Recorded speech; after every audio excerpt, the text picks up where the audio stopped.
The following is a conversation with Eric Weinstein, his fourth time on the podcast. Both sadness and hope run through his heart and his mind, and the result is a complicated, brilliant human being who I am fortunate to call a friend. Quick mention of our sponsors: Indeed hiring site, Theragun muscle recovery device, Wine Access online wine store, and Blinkist app that summarizes books. Click the sponsor links to get a discount and to support this podcast. As a side note, let me ask that whenever we touch difficult topics in this or other conversations, that you listen with an open mind and forgive me or the guest for a misstep in an imperfectly thought out statement. To have any chance of truth, I think we have to take risks and make mistakes in conversation and then learn from those mistakes. Please try not to close your mind and heart to others because of a single sentence or an expression of an idea. Try to assume that the people in this conversation, or just people in general, are good, but not perfect, and far from it, but always striving to add a bit more love into the world in whatever way we know how. If you enjoy this thing, subscribe on YouTube, review it on Apple Podcasts, follow on Spotify, support it on Patreon, or connect with me on Twitter at Lex Fridman. And now, here's my conversation with Eric Weinstein. You often talk about getting off this planet. And I think you don't often talk about extraterrestrial life, intelligent life out there.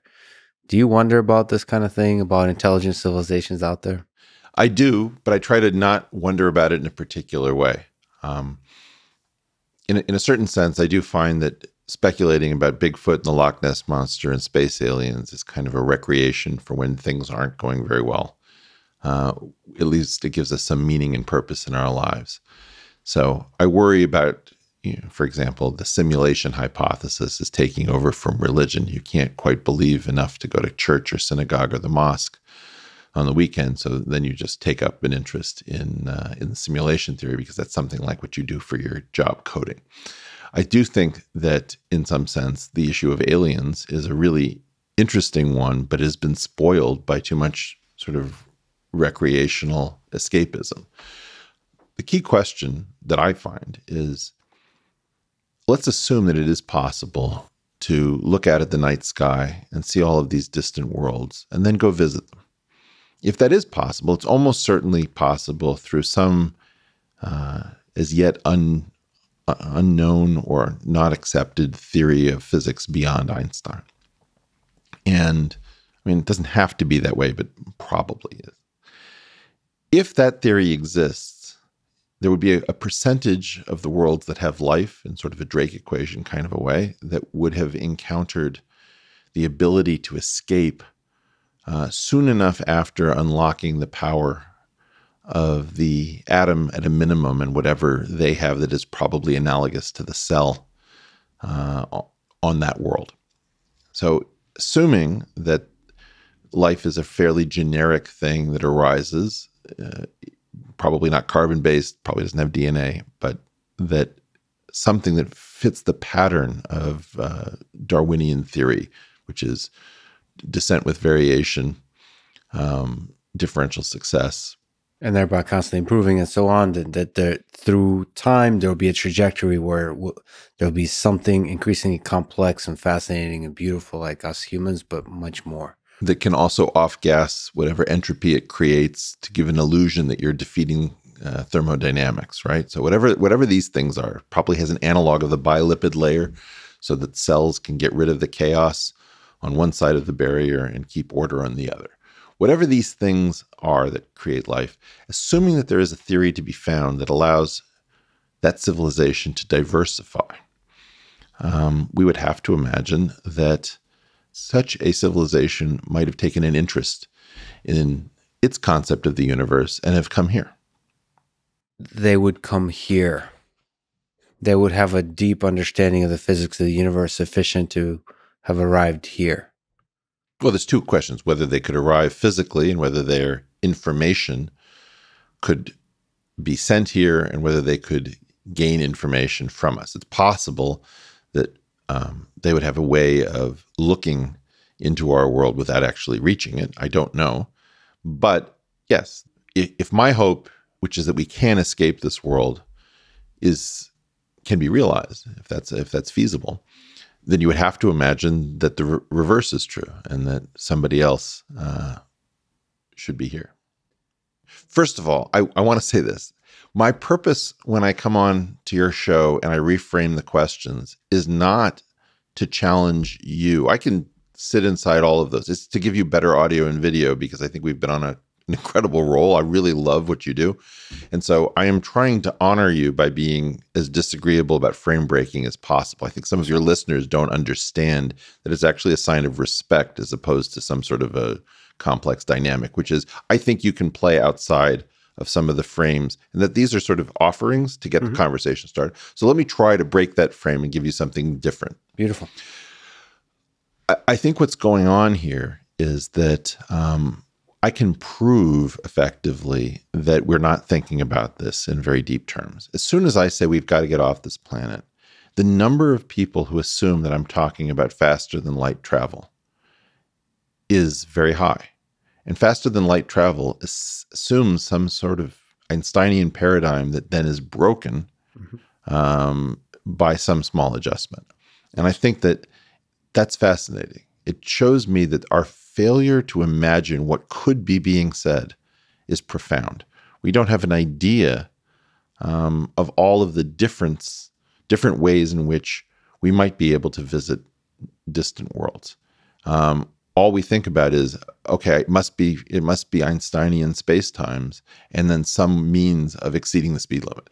And it's fascinating to me that we don't really have we've lost the ability to just realize we don't know the framework. And what does it even mean? So one of the things I think about a lot is worlds with more than one temporal dimension. It's very hard to think about more than one temporal dimension. So that's a really strong mental exercise of breaking the framework in which we think, because most of the frameworks would have a single temporal dimension, right? Well, first of all, most of the frameworks in which we think would have no temporal dimension, would have pure, like in mathematics, the differential geometry that Riemann came up with in the 1800s. We don't usually talk about what we would call split signature metrics or Lorentzian signature. In fact, if it weren't for relativity, this would be the most obscure topic out there. Almost all the work we do is in Euclidean signature, and then there's this one freakish case of relativity theory in physics that uses this one time and the rest spatial dimensions. Fascinating. So it's usually momentary and just looking at space. Yes. We have these three kinds of equations that are very important to us. We have elliptic, hyperbolic, and parabolic, right? And so the idea is if I'm chewing gum after eating garlic bread, when I open my mouth and I've got chewing gum between my lips, maybe it's going to form an elliptic object called a minimal surface. Then when I pop that and blow through it, you're going to hear a noise that's going to travel to you by a wave equation, which is going to be hyperbolic. But then the garlic breath is going to diffuse towards you, and you're eventually going to be very upset with me, according to a heat equation, which will be parabolic. So those are the three basic paradigms for most of the work that we do. And a lot of the work that we do in mathematics is elliptic, whereas the physicists are in the hyperbolic case. And I don't even know what to do about more than one temporal dimension because I think almost no one studies that. I can't believe you just captured much of modern physics in the example of chewing gum. Well, I have an off-color one, which I chose not to share, but hopefully the kids at home can imagine. Okay, that is the place where we come from. Now, if we want to arrive at a possibility of breaking the frameworks with 2 versus 0 temporal dimensions, how do we even begin to think about that? Well, let's think about it as you and I getting together in New York City. Okay? So if you tell me, Eric, I want to meet you in New York City, go to the corner of, 34th Street and 3rd Avenue, and you'll find a building on the northwest corner and go up to the 17th floor, right? So what do we have? 3rd Avenue, that's one coordinate. 34th Street, that's a second coordinate, and go up to the 17th. And what time is that? Oh, 12 noon. All right. Well, now imagine that we traded the ability to get up to a particular height in a building. It's all flat land, but I'm going to give you 2 temporal coordinates. So meet me at 5 p.m. and 12 noon at the corner of 34th and 3rd. That gets to be too mind-blowing. I've got 2 separate watches. And presumably that's just specifying a single point in those 2 different dimensions, but then being able to travel along those dimensions. Let me see your right hand. You have no watch on that. No. Okay. I'm very concerned, Lex, that you're going through life without a wristwatch. That is my favorite and most valued wristwatch. I want you to wear it. This guy is funnier than basically any human on earth. Lex, that has been in my family for months. It's a Fitbit. Now, what I want you to understand is Lex Fridman is now in a position to live in 2 spatial and 2 temporal dimensions, unlike the rest of us. I clearly am only fit for four spatial dimensions. Yeah. So I'm frozen, whereas you can double move. I can double move, yeah. Which is funny because this is set in Austin time. Yeah. So it's 4 p.m. and this is set in Los Angeles time. Well, but that's just with an affine shift in Mod 12. But my point is that wouldn't that be interesting if there were 2 separate time scales and you had to coordinate both of those, but you didn't have to worry about what floor of the building because everything was on the ground floor. Okay. That is the confusion that we're having. And if you do one more show, right, then they're going to put a watch on your ankle and you're only going to have 1 spatial dimension that you can move around. But my claim is that all of these are actually sectors of my theory, in case we're interested in that, which is geometric unity. There is a 2-2 sector and a 3-1 and a 1-3 and a 0-4 and a 4-0. And all of these sectors have some physical reality. We happen to live in a 1-3 sector. But that's the kind of thinking that we don't do. When I say we have to get off this planet, people imagine, oh, okay, it's just Einstein plus some ability to break the law. By the way, even though you did this for humor's sake, I perhaps am tempted to pull a Putin. Who Am I going to get whacked? No, not quite. But he was given a Super Bowl ring to look at, and he, instead of just looking at it, put it on his finger and walked away with it. Robert Kraft? Robert Kraft, that's right. So in the same way, I will, if you don't mind, walk away with this Fitbit and taking the entirety of your life story with it because there's all these steps on it. Boy, have you lost a lot of weight. And where have I been? Exactly. Right, but that's what we're talking about. We're talking about, you want to get into aliens. Let's have an interesting alien conversation. Let's stop having the typical free will conversation, the typical alien conversation, the typical AGI morality conversation. It's like we have to recognize that we're amusing ourselves because we're not making progress. Time to have better versions of all these conversations. Is there some version of the alien conversation that could incorporate the breaking of frameworks? Well, I think so. I mean, the key question would be, we've had the Pentagon release multiple videos of strange UFOs that undermined a lot of us. I just think it's also really fascinating to talk about the fact that those of us who were trained to call BS on all of this stuff just had the rug pulled out from under us by the Pentagon choosing to do this. And you know what the effect of that is? You've opened the door for every stupid theory known to man. My aunt saw a ghost. Okay. Now we're going to have to listen to, well, hey, the Pentagon used to deny it. Then it turned out there were UFOs, dude. Whoever is in charge of lying to the public, they need a cost function that incorporates the damage and trust. Because I held this line that this was all garbage and all BS. Now I don't know what to think. There's a fascinating aspect to this alien discussion, the breaking of frameworks, that involves the release of videos from the Pentagon, which is almost like another dimension that trust in itself, or the nature of truth and information, is a kind of dimension along which we're traveling constantly. That is messing with my head to think about, because I mean, because it almost feels like you need to incorporate that into your study of the nature of reality. Is like the constant shifting of the notation, the tools we use to communicate that reality. And so, like, what am I supposed to think about these videos? Is it a complete distraction? Is it a kind of cosmic joke? I don't know, but you know what? I'm tired of these people. Just completely tired of these people. The people on the Pentagon side, or the people who are interpreting the stuff on the Pentagon side? I'm tired the of entirety I'm tired of the authorities playing games with what we can know. The fact that you and I don't. Do you have a security clearance? Some level of it because I was funded for DARPA for a while. I don't have a security clearance. I am going to release whatever theory I have. And my guess is that there is zero interest from our own government. And so the Chinese will find out about it the same time our government does, because Lord knows what they do in these buildings. I watch crazy people walk in and out of the intelligence community, walk in and out of DARPA. And I think, wow, you're talking to that person? That's really fascinating to me. We don't seem to have a clue as to who might have the ball.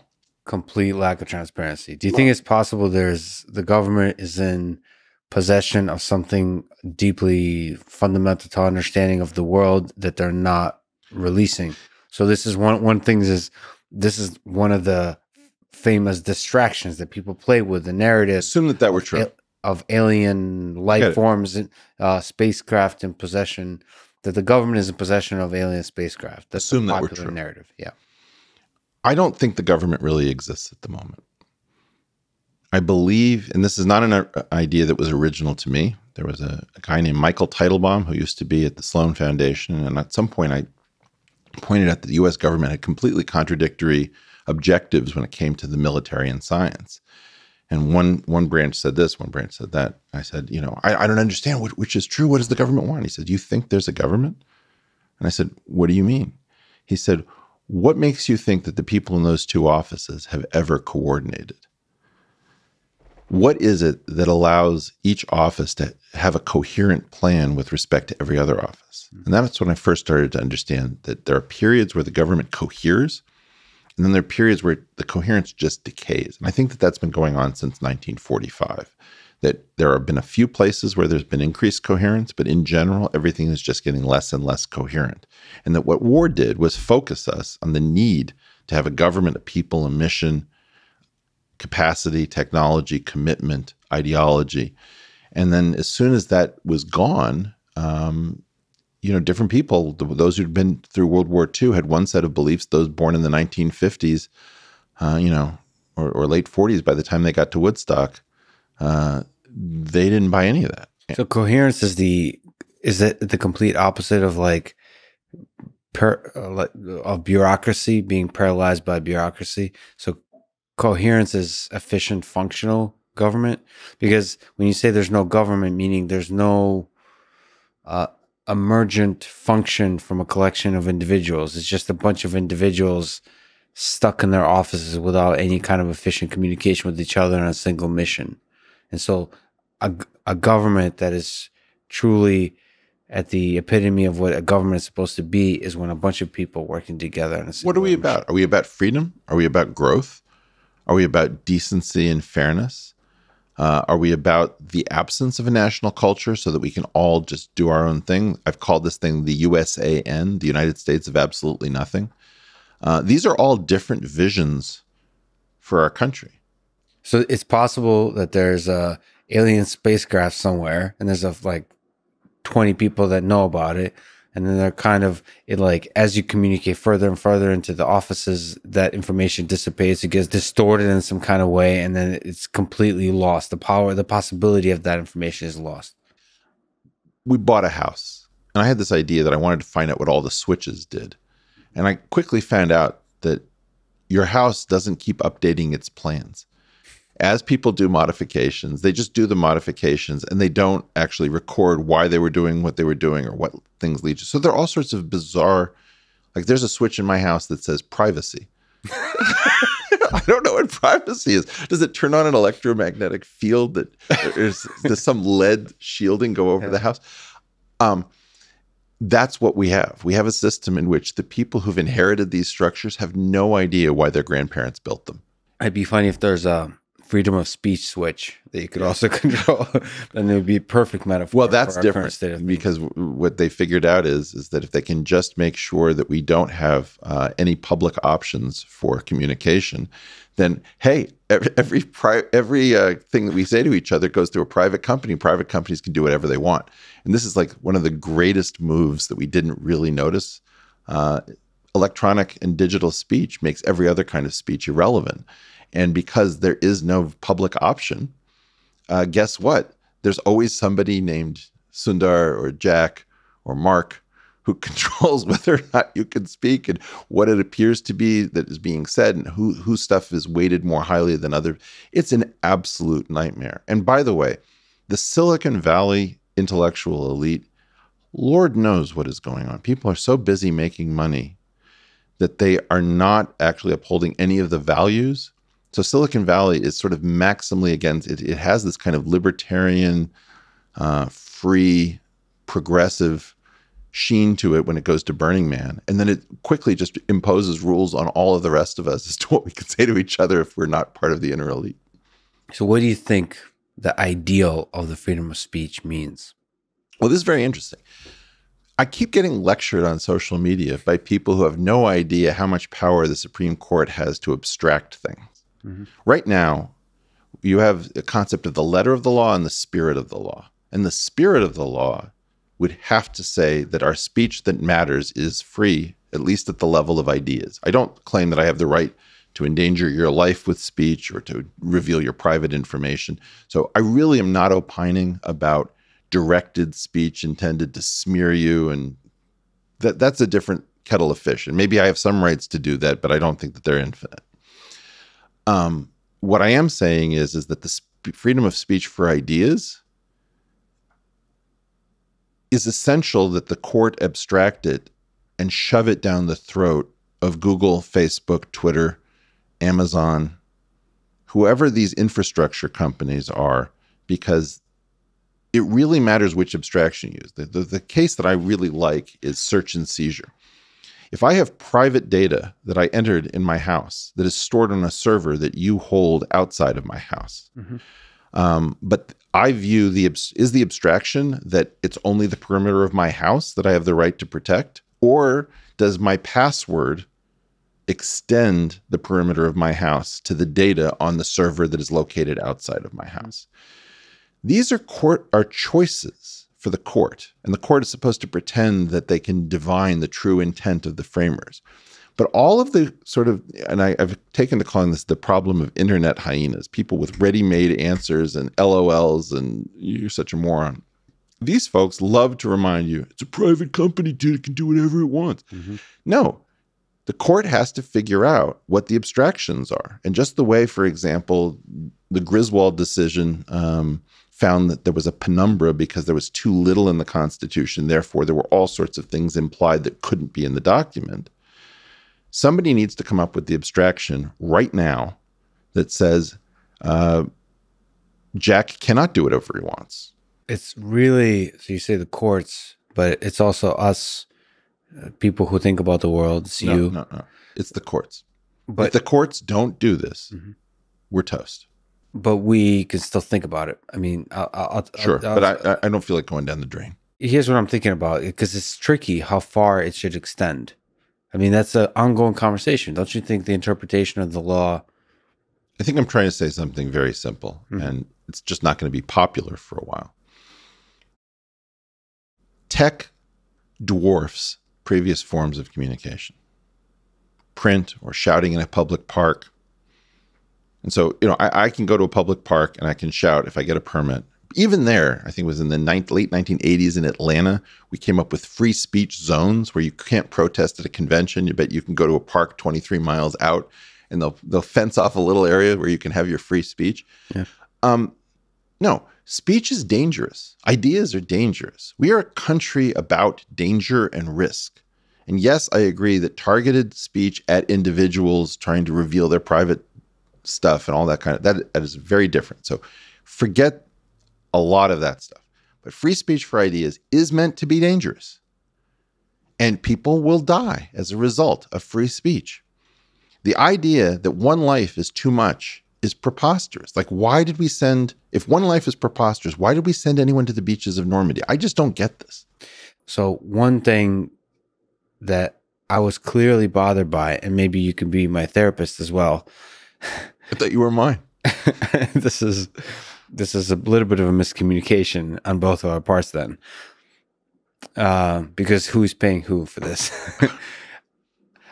I was really bothered by Amazon banning Parler from AWS, because my assumption was that the infrastructure, I drew a distinction between AWS, the infrastructure on which competing platforms could be created, is different than the actual platforms. So the standard of the ideal of freedom of speech, in my mind, in a shallow way perhaps, applied differently to AWS than I did to Twitter.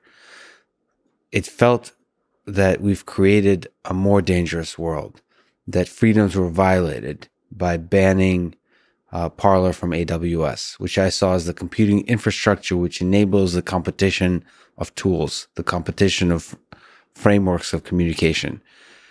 What do you think about this? First of all, let me give you the internet hyena answer. I don't understand, dude. Just build your own Amazon. Yeah. Right? Yes. Well, so that's a very shallow statement, but it's also one that has some legitimacy. We can't completely dismiss it because there's levels to this game. Yes and no, but if you really wanted to chase that down, one of the great things about a person-to-person conversation, as opposed to like, let's have 30 of our closest friends. Whenever we have a conversation with 30 of our closest friends, you know what happens? It's like passing light through a prism. Every person says something interesting. And as a result, it's always muddled. Like nothing ever resolves. Well, one of my conversational techniques you mentioned, you push back, is first is childlike naivety and curiosity, but also real or simulated? Real, I'm afraid. I would say 80% real.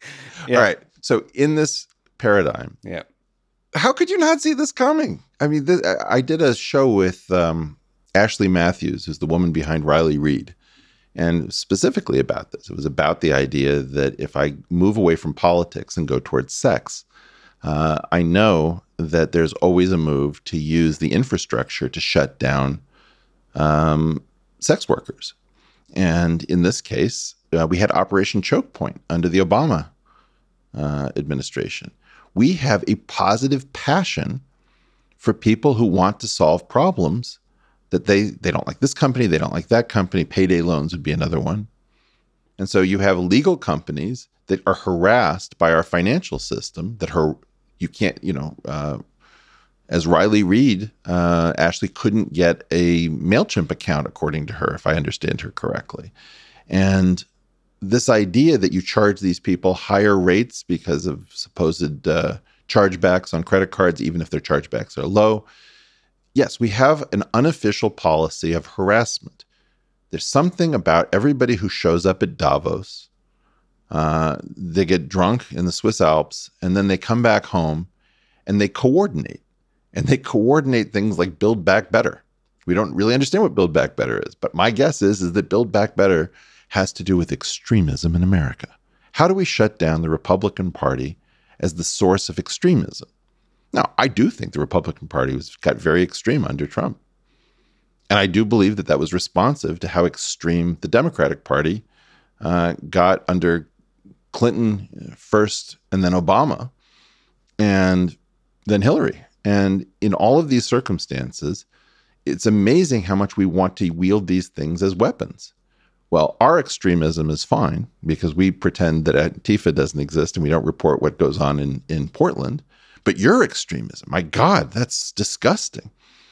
This is the completely ridiculous place that we're in. And by the way, our friends, in part, are coked up on tech money. And they don't appear to hold the courage of their convictions at a political level because it's not in keeping with shareholder value.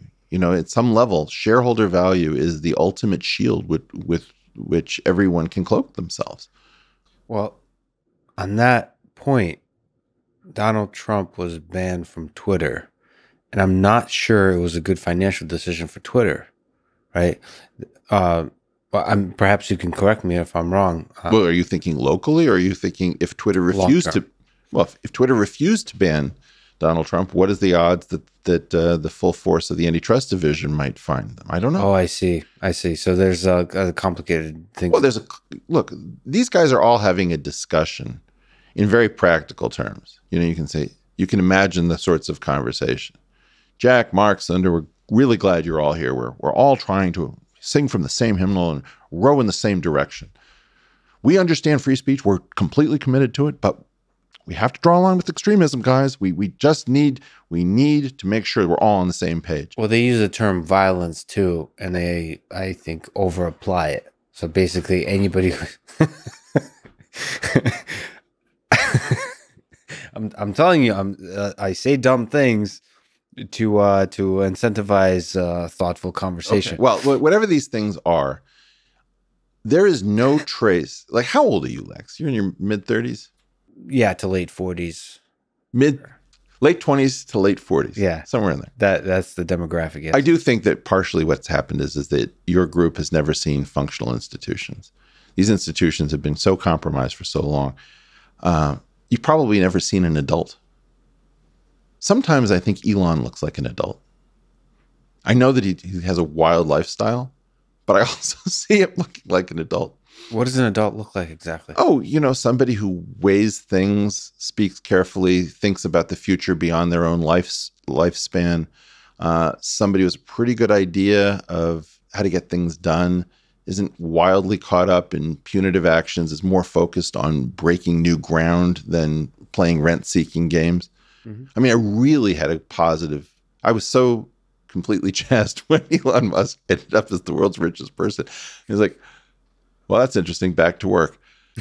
It's just like that's what a grown-up would do. That's what a grown-up would do. And it just made, weirdly, I said something about, isn't it amazing that the world's richest person knows what a Lagrangian is? And he made a terrible Lagrange joke about potentials. But yeah, I mean, I do think that ultimately Elon may be one of the closest things we have to an adult. And I can tell you that the internet hyenas will immediately descend as to what a fraudster he is for pumping his stock price, talking his book, and all this stuff. Shut up. So looking at the world seriously and rigorously, you're saying that the people who are running tech companies or running the mediums on which we can exercise the ideal of free speech are not adults? I think not. I think, first of all, a lot of them are Silicon Valley utopian businessmen, where you talk a utopian line and you use it.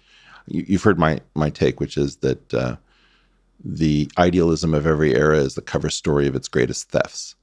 And I believe that in many ways, the idealism of Silicon Valley about connecting the world, a world of abundance, et cetera, is really about the software eating the world, as Mark Andreessen likes to say. There were all these legacy properties, and by simply being a bad tech version of something that previously existed, like a newspaper, you could immediately start to dwarf that by aggregating newspapers and their digital versions, because digital is so much more powerful.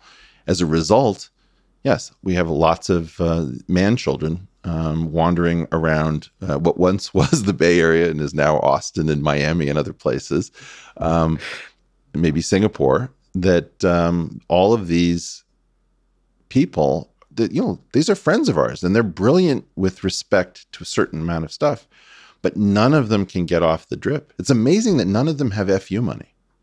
We've got billionaires who don't have FU money. Okay. I think the argument used by Jack Dorsey was that there was an incitement of violence, and not just Jack Dorsey, but everybody that was banning people. And then this word violence was used as a kind of just like extremism and so on, to without much reason behind it. You think it's impossible for Jack Dorsey or anybody else to be, as you said, an adult, a grown-up, and reason? Well, Jack is pretty close to being a grown-up. It seems like he is. Yeah. He's under pressures. As you've discussed, it seems that he's been on the verge of almost being quite serious and transparent and real. I don't know where the Jack Dorsey that I met went. And I worry that must be something behind the scenes that I can't see. From my perspective, what I think is the stress, the burden of that when people are screaming at you is Jack overwhelming. is a Zen monk. He really is. Yeah. Jack is an incredibly impressive person, intellectually, morally, spiritually, at least for a couple of meetings. I don't know him very well, but I'm very impressed by the person I met, and I don't know where that person is, and that terrifies me. But do you think somebody could step up in that way? No. Does a human being have the capacity to be transparent about the reasoning behind the banning, or do you think all banning eventually, all banning of people from mediums of communication is eventually destructive, or it's impossible for human beings to reason with ourselves about it? Well, let's see what the problem is. So my phone has been on airplane mode. I'm going to unlock it. And I'm going to take a picture of Lex Fridman. Now, if I can, I'm going to tweet that picture out. Great. But here's the weird part about it. Yeah. That picture sitting with Lex today. This, ladies and gentlemen, is how the sausage is made. Okay. In so doing, Yes. I have just sent a picture of you and a tiny piece of text all over the planet that has arrived at, if statistics tell the truth, just under 500,000 different accounts. Mm-hmm. And then more from sharing and so on. And we have, but some of those accounts are dead. We don't really know how many places it went. Yeah.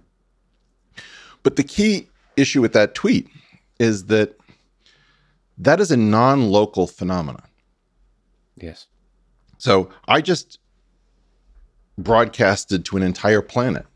Somebody in Uganda is reading that at the same time as somebody in Uruguay. Yeah. There is no known solution to have so many people with the ability to communicate non-locally, because locality was part of the implicit nature of speech inside of the Constitution. Friction, locality, there were all sorts of other aspects to speech. So if you think about speech as a bundle, mm-hmm. I like this. then it got unbundled. And some of those aspects that we were naturally counting on to retard the impact of speech aren't present. And we don't have the courage to say, I wonder if the First Amendment really applies in the modern era in the same way, or we have to work through an abstraction. Either we probably have to amend the Constitution or we have to abstract it properly. And that issue is not something we're facing up to. I watch us constantly look backwards. Yeah. We don't seem to try to come up with new ideas and new theories. Nobody really imagines that we're going to be able to wisely amend the Constitution anymore inside of the United States. Many people abroad will say, why are these guys talking about the U.S.? It's a U.S.-centric program. Well, that's because nobody knows where this program lives. The fact, by the way, that you and I happen to be in a physical place together is also bizarre. It could be anywhere. It doesn't really matter that it happens to be here. So the difference between logical, between physical, local, non-local, frictional, non-frictional, it's the same thing with firearms. Nobody imagined that the Gatling gun was going to be present when you had to reload a musket. And that's fascinating to think about. I mean, you're exactly right that the nature of this particular freedom that seems so foundational to this nation, to what made this nation great, and perhaps much of the world that is great made it great, is changing completely. Can we try to reason through how the ideal of freedom of speech is to be changed? I mean, I guess I'm struggling.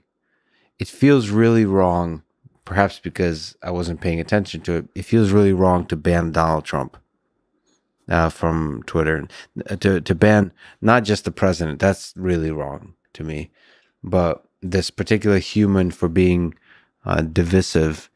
But then when there's an incitement of violence, that is an overused claim, but perhaps there was actual brewing of local violence happening. So one of the things I know was happening on Parler is people were uh, scheduling meetings together in physical space. So you're now going back from this dynamic, social, large scale, people from Uganda, people from all over the world being able to communicate. You're now mapping that into now back meeting in the physical space that is similar to what the founding But of if this nation the was violence were operating. digital, if ransomware suddenly was unleashed, True. the key issue is the abstractions. So what was freedom of speech as a bundle? And now it's... And then how do we abstract the bundle into the digital era? Do you think we just need to raise the question and talk about it? Do you have ideas? Because Well, sure, I have ideas, but the key point is that I'm not even welcome in mainstream media. I've never seen you on mainstream media. Do you do mainstream media? No. So we exist in part of an alternate universe because the mainstream media is trying to have a coherent story, which I've called the gated institutional narrative. And the institutions pretend that they plug their fingers in their ears and pretend that nothing exists outside of MSNBC talking to CNN about what was in the New York Times as covered by the Washington Post. And so that's effectively like a professional wrestling promotion where they, the Undertaker faces off against Hulk Hogan and Roddy Piper. Okay, well, that's very different than MMA. You've recently been on Glenn Beck's program. Yeah.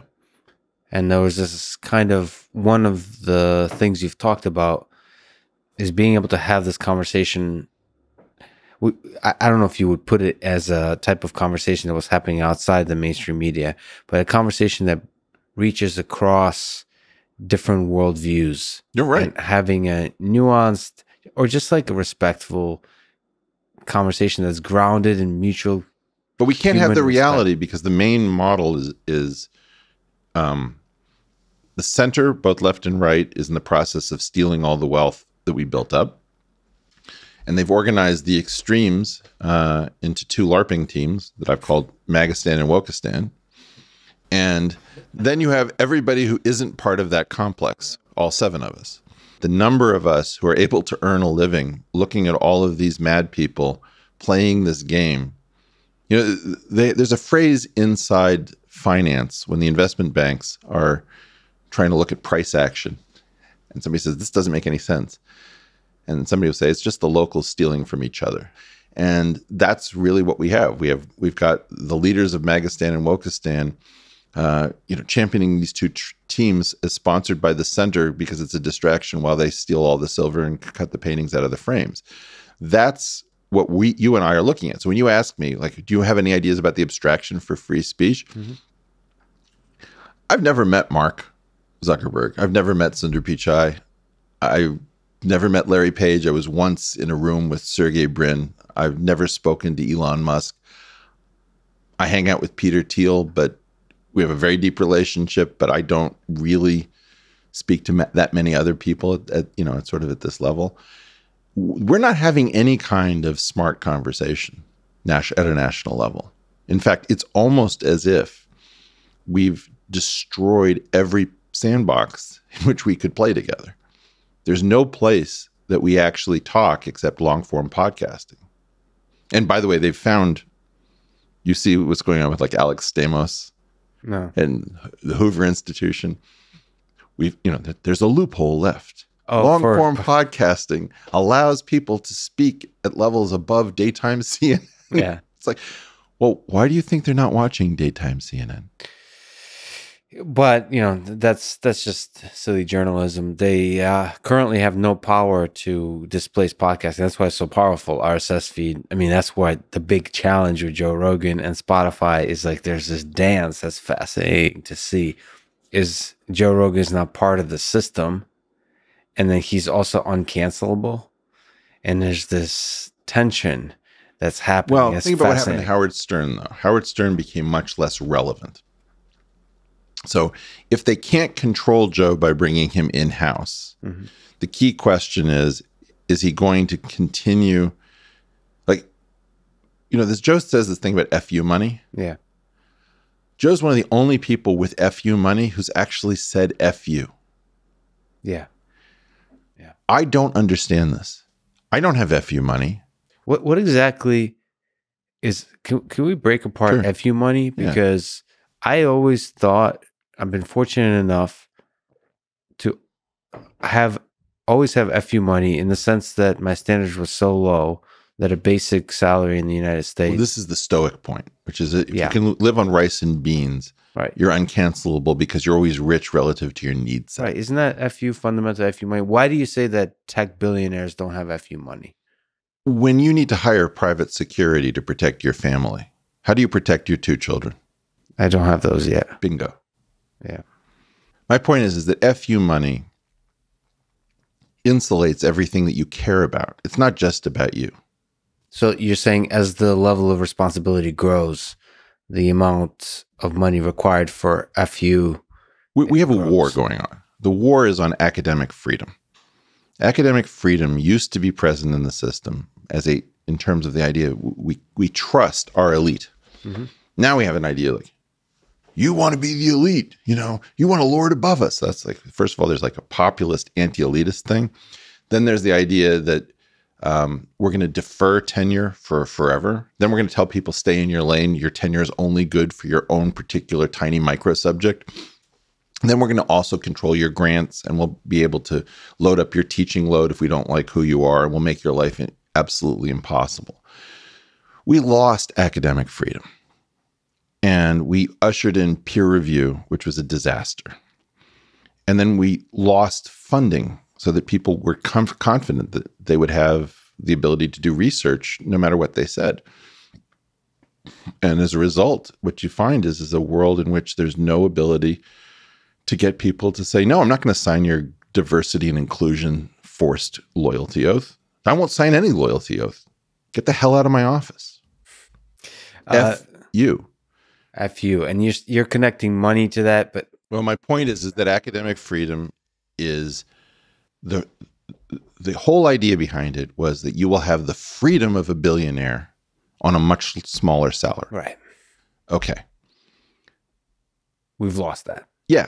The only reason, in part, that I wanted to go into academics as a profession, as opposed to wanting to do physical or mathematical research, the great prize was freedom. And Ralph Gomery of the Sloan Foundation, previously of IBM Research, pointed it out. He says, if you lose freedom, you lose the only thing we had to offer top minds. Top minds value their intellectual freedom and their physical and economic security at a different level than other human beings. And so people say, I don't understand, dude. You have the ability to do X, Y, and Z. What's the problem? It's like, well, I value my ability to raise the middle finger as an American practically above everything else. I want to talk to you about freedom here in the context of something you've mentioned, which one way to take away freedom is to put a human being into a cage, is to create constraints. The other one that worries me is something that I think you've spoken to Twitter a little bit, on Twitter, is we bleed freedom by kind of slowly scaring you into not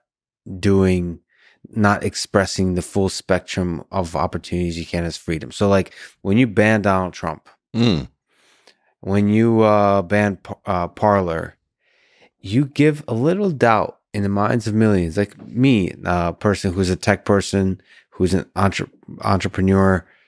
There's a little, that's what I'm afraid of when I look in the mirror. Is there now a little doubt in there? Sure. That limits the amount of options I will try. How certain are you that the COVID virus didn't come from the Wuhan lab and is biosafety level 4? We both know that we're both supposed to robotically say, the idea that the COVID virus came from a lab is a discredited conspiracy theory. There is no evidence that suggests that this is true. The World Health Organization and the CDC have both opined this. To say otherwise would be incredibly irresponsible. And the threat of that is the thing that ultimately limits the freedoms we feel. I should be tweeting about Jeff Epstein all the time. And you're afraid. Well, it's also boring. I mean, I said it in the public. Yeah. Many times. Why is it we don't ask where the records are from Villard House? Where are the financial records? Where are the SEC filings? Yeah. Where are the questions on the record to the intelligence agencies? Was he known to be part of the intelligence community? So we're not interested in asking questions. Like, am I going to die as a result of asking the question, was Jeff Epstein part of the intelligence community of any nation? Is there a reason we're not asking about the financial records of the supposed hedge fund that he didn't run? Just like the Wuhan lab. Okay. How do we get to the core of the Jeffrey Epstein, the truth behind Jeffrey Epstein, in a sense? I mean, there's some things that are just like useless conspiracy theories around it, even if they're true. There's some things that get to I hate to say it. You're not going to like it.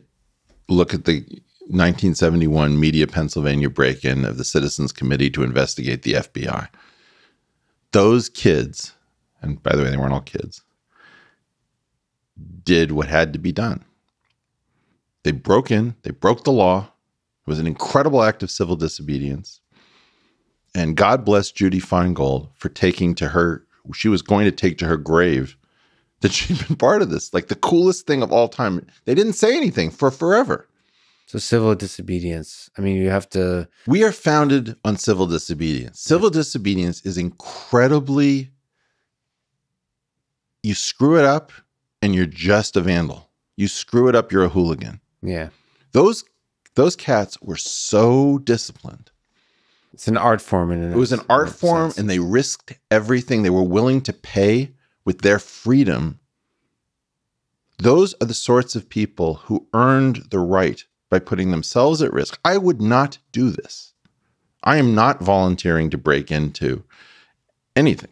I think it was William Davidon, who was a student of Murray Gell-Mann and a physics professor at Haverford, who corralled these people and led this effort.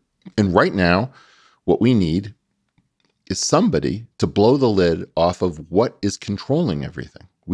I'm happy to hear that it's a system of incentive structures, that it's a system of selective pressures. I'm happy to find out that it's emergent. I'm happy to find that it's partially directed by our own intelligence community. I'm happy to hear that, in fact, we've been penetrated by North Korea, Iran, China, and Russia. But I need to know why people aren't, like the firebombing of the courthouse in Portland, Oregon has no explanation. And somehow this is normal. This is not normal to any human being. We have video that people don't believe. And, you know, I come back to the Shaggy defense of it wasn't me. You know, it's like, you remember that song? Shaggy, yeah. What wasn't me? Caught you banging in the shower on the counter. Yeah, exactly. It wasn't me. It wasn't me. He says, but his friend says, well, your strategy makes no sense at all. Well, this is what MSNBC is doing. You dropped him from the graphic. It wasn't me. It wasn't me. You came up with another yang. It wasn't me. I will never see MSNBC the same again. So you've spoken about him before. I think it'd be nice to maybe honor him, to break it apart a little bit. Ooh. Aaron Swartz. Yeah. Why was he a special human being in this ilk of what we're talking about now, civil disobedience? How do we honor him now moving forward as human beings who are willing to take risks in this world? Well, I don't know. I mean, are you inspired by Aaron Swartz? I am. How do you feel about JSTOR? Let's talk about JSTOR first. So let's say what JSTOR is all about. Mm-hmm. Right? We, the taxpayer, pay for research, and then the people who do the research do all the work for a bunch of companies who then charge us $30 an article to read what it is that we already paid for. And if we don't cite these articles, we're told that we're in violation. Okay. I almost never call for civil disobedience because I don't really want to, but fuck JSTOR, fuck Elsevier, fuck Springer. Who the fuck are these people? Yeah.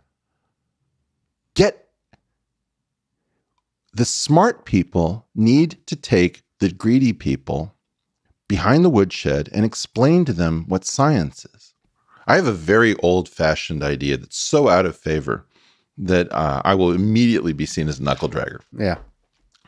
I believe in the great woman theory of history and the great man theory of history. Emmy Noether is fantastic. Mm-hmm. That's an example. And I believe in editors over peer reviewers. And I believe that wrong things should be allowed into the literature. And I believe that the gatekeeping should go towards zero because the costs associated with distribution are very, very slight. I believe that we should be looking at the perverse incentives of sending your paper blindly into your competitor's clutches, particularly if you're a young person being reviewed by an older person. Are you familiar with the Droit de Seigneur? No. Are you familiar with the legend of the Magnaya? No. The Magnaya is the miller's daughter. And the largest food fight in the entire universe, I believe, is held, I think, in Italy. It's called the Battle of the Oranges. And it celebrates the miller's daughter who had fallen in love with her beloved.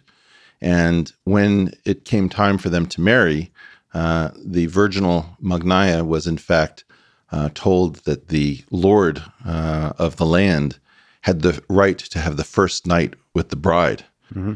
Well, the Magnaya had a different idea. So she seemed to consent to this perhaps mythical rite, also called the prima notte, the first night. Mm-hmm. And by legend, she concealed a dagger underneath her robes. And when it came time for the hated lord of the manor to extract this rite, she pulled the knife out and killed him. And I think it also echoes a little bit of particularly wonderful scene from Game of Thrones. But that inspired both men and women. And the Magnaya is the legendary hero. Right now, what we need to do is we need to resist the prima notte, the right of first look, right? Mm-hmm. F you. You don't have the right of first look. I don't want to send something blindly to my competitors. I don't want to subject myself to you naming what work I've done. Why are you in my story? That's my question. Get out of my story. If I do work, and then you have an idea, oh, well, it's the Matthew principle. To him who has much, more will be given. I've gone to the National Academy of Sciences and talked about these things. And it's funny, I've been laughed at by the older people who think, well, Eric, you know, science proceeds funeral by funeral. That's Planck. You know, the Matthew principle, you know, the Matilda principle, that things done by women are attributed to men. These are not new. And you guys just live like this? Yeah. So the Revolutionary Act now is to resist all of these things that things that are not new. So you asked me about Aaron Swartz. Yeah. Aaron Swartz was the Magnaya. One of the things you've done very beautifully is to communicate love. And I think about, you know, some of our conversations. And you got me to talk a little bit about my own experiences in 02138 and 39. Mm-hmm. We are the product of our trauma. And what people don't understand is that very often when you see people taking countermeasures against what appear to be imaginary forces, they're really actually replaying things that really happened to them. And having been through this system and watching all of the ways in which it completely rewrites the lives of the people who I am counting on to cure our diseases, build our new industries, keep us safe from our foes, the amount of pressure the system is putting on the most hopeful minds is unimaginable. And so my goal is to empower somebody like an Aaron Swartz in memory and to talk about a Jeffrey Epstein situation. Do you know that the first person outside of me to get a look at geometric unity was Jeffrey Epstein? How did he know I was working on this? I don't know. So your ideas that formed geometric unity was something that his eyes has seen? I was pushed to talk to Jeffrey Epstein as one of the only people who could help me.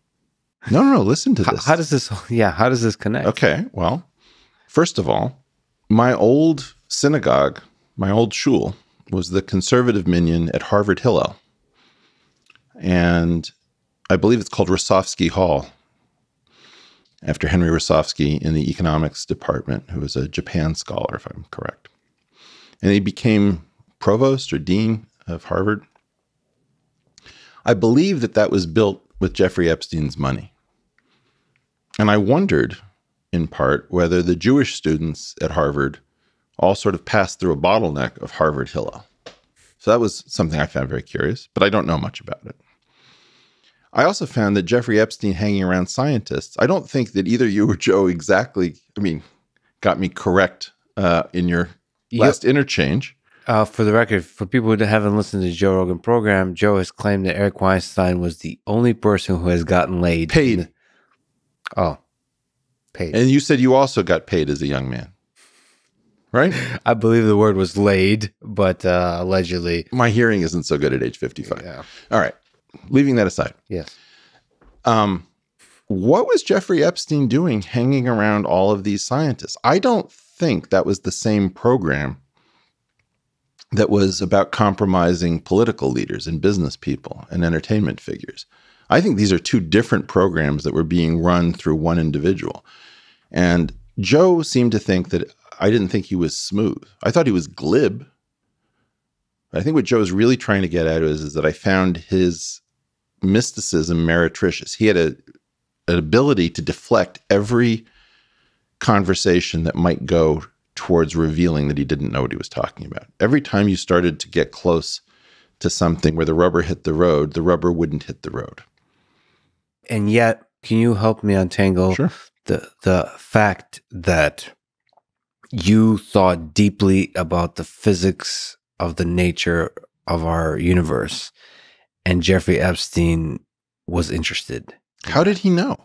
I wasn't really talking about this stuff until, even my close friends didn't really know what I was up to.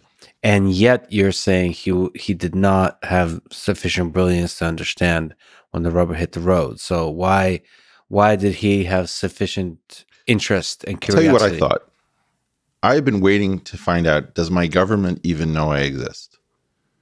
Do you have an answer to that question? I have, a couple times the government has reached out to me. In general, there is zero interest in me, like less than zero interest. I find that fascinating. As far as you know, right? Well, that's what I'm trying to say. The question about not being able to see through a half-silvered mirror, you don't know what's going on behind the half-silvered mirror. To you, it's all you see is your reflection. But your intuition still holds. Like, this is where I've mentioned that this is where I'll say naive, dumb things, but I still hold on to this intuition that I'm not confident in this, but I'm lean towards that direction, that Jeffrey Epstein is the source of evil, not something that's underlying him. You have a bias. It's different than mine. Our Bayesian priors are tutored by different life experiences. Yeah. If I was mostly concerned, like Sam Harris is concerned, that people fill their heads with nonsense, I would have a very strong sense that people need order in the world, that they take mysterious situations, they build entire castles in the air, and then they go move in if they really get crazy. The old saying is that neurotics build castles in the air and psychotics move in. Coming from a progressive family, we had a different experience. It's really weird when the government is actually out to get you, when they actually send a spy, when they actually engage in disinformation campaigns, when they smear you. And if you've ever had that brought to bear on your family, you have a Howard Zinn sort of understanding of the country, which is different than having a, wow, do people believe crazy stuff because they watch too much TV? And both of these things have some merit to them, but it's a question of regulated expression. When do you want to express more Sam Harris, and when do you want to express more Howard Zinn? And you can express both, correct? One human being can express both? Sure, but there's a trade-off between them. In other words, most people, like the Michael Shermers of the world, are going to tilt very strongly to extraordinary claims require extraordinary evidence. So you're going to have that kind of energy. And then somebody else is going to say, how many times do I have to get hit on, how many times do I have to hammer my own thumb before I realize that there's a problem? So, my feeling about this is, yes, people see patterns in clouds. They see faces and scripture and all sorts of things, and it's just random cloud patterns. Yeah. And it's also the case that there's tremendous pressure not to see conspiracies when conspiracies are relatively more common than the people who shout conspiracy theory will claim. So both of these things are true. And you have to ask, when do you express your inner Zinn and when your inner Harris? And those are different. One fundamental difference in you and I, biases aside, is you've actually met Jeffrey Epstein. And I'm listening to like reverberations years later of stories and narratives through the story. Luckily, I only met him once. And I think I had one or perhaps two phone conversations with him other than the one meeting. You can learn a lot in just a few words, right? From a human being. Well, that's true. But I think that the bigger issue was I saw something that I don't hear much remarked upon, which is Jeffrey Epstein is all that there is. In other words, there's the National Science Foundation, National Institute of Health, Howard Hughes. There's all this stuff that kind of has the same feel to it, a little bit of variation and difference. Department of Energy. If you fall outside of that, there's just Jeffrey Epstein. That's what you're told. Yes. That's not quite true. There's Kavli. Maybe Jim Simons is now in the game. Peter Thiel has done some stuff. You had Yuri Milner and Mark Zuckerberg try. So there is other money running around. Templeton. But very strongly, there was a belief that if you're doing something really innovative and the system can't fund it because we've become pussies, Jeffrey Epstein's your guy. So there's like this funnel that you're supposed to go through. That's right.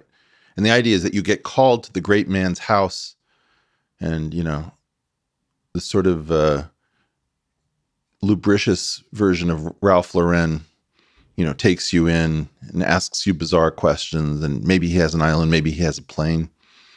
And, you know, when you're starved, you know, somebody showing you a feast, or when you're dehydrated in at death's door and somebody says, oh, you know, I have a well. You know, that's what it is. And so the thought is, wow, can somebody get some effing money into the science system so that we don't have super creeps trying to learn all of our secrets ahead of time? WTF? What is your problem with transparency and taxpayer dollars? Just all of you wouldn't have a country. You'd be speaking German. So essentially, you believe that human beings would not be able to, when the money is lacking in the system, like in research. We produce public goods. You and I are meant to produce public goods. Now, I sell athletic greens, and I sell Theragun, and I sell Unagi scooters, and Chili Pad. I gotta be honest, I love these products, but I didn't get into this game for the purpose of selling. Yeah. I'm trying to figure out, how do you have an FU lifestyle? But you know something, Lex? I don't know why you built this channel. It's kind of a mystery. Yeah, I don't know why. I'll tell you why I built my channel. The freedom. It's going to be a lot harder to roll me this time in an alley. Yeah. I got rolled multiple times. And my point is, I didn't want to become a celebrity. I didn't want to become well known. But it's a lot harder to roll somebody who's getting, you know, I think I don't know if this is mistaken, but I think I'm the math PhD with the largest number of followers on Twitter. And there was nothing you could do before. I mean, again, to put a little responsibility on you, so you've created something really special for the distribution of your own ideas. I mean, but because it's not necessarily currently scalable, you also, perhaps you and I, have the responsibility of giving other people also a chance to spread their ideas. I mean, Joe Rogan did this very effectively for a bunch of people. That's why they're angry at him, because he's a gatekeeper, and he let all sorts of people through that gate, from Roger Penrose to Alex Jones to Jordan Peterson to, I mean, even, well, first of all, to you and to Abby Martin, to Barry Weiss. Yeah, that's the problem. Well, but you have now successfully built up a thing that allows that to carry that forward. No. We are all vulnerable to reputational attack, because what happens, you see, the problem, Lex, is that you are now an institution at some level. You walk around with all this equipment in a duffel bag, the last suit you'll ever need, and you have the reach of something like CNN to people who matter. Okay, so now the question is, how do we control something that doesn't have a board, doesn't have shareholders, doesn't have to make SEC filings, FCC filings? So the best answer they have is Well, we just have to destroy reputations. All it takes is for us to take something that gets said or done or alleged. And I think it's incredibly important. One of the things people don't understand is that I'm going to fight general reputational attacks, not because some people don't deserve to have their reputations dragged through the mud, but because it's too powerful of a tool to hand it to CNN, MSNBC, right, Princeton, Harvard, the State Department. Yes. But some of it is also JP Morgan. Muhammad Ali style, being good enough at doing everything you need to do without giving enough meat for the reputational attacks. Not being afraid, but not giving enough meat. I don't see why the people who have good ideas have to lead lives that are that clean. If you can do it, you can be messy. Yeah, you should be able to be messy. That otherwise, we're suppressing too many people. Look, 2 billion minds. Yeah. Can you believe Elon Musk smoked a blunt? People tell me this. I have discussions about Elon and people. The Avi Loeb, the Harvard scientist, who's talking about Oumuamua, that it might be alien technology. He told me this outside the box thinker, when speaking to me about Elon, called him the guy who smokes weed, the blunt, in a dismissive way, like this guy's crazy because he smoked some weed. I was looking at him. I was like, why? Wow. Look, I think you should be able to have consensual drug-filled orgies. Fuck perfect lives. Yeah, you should be allowed to be messy. Yeah, right. I take back my statement. I'm just saying. Respectability is the unique prison where all of the gates are open and the inmates beg to stay inside. It's time to end the prison of respectability because it's too effective of a means of sidelining and silencing people, including it is better that we have bad people in our system than this idea of no platforming people who are beyond the pale, because it's such a simple technique. So how do we, what's the heroic action here on the... Well, for example, having Ashley Matthews on my program.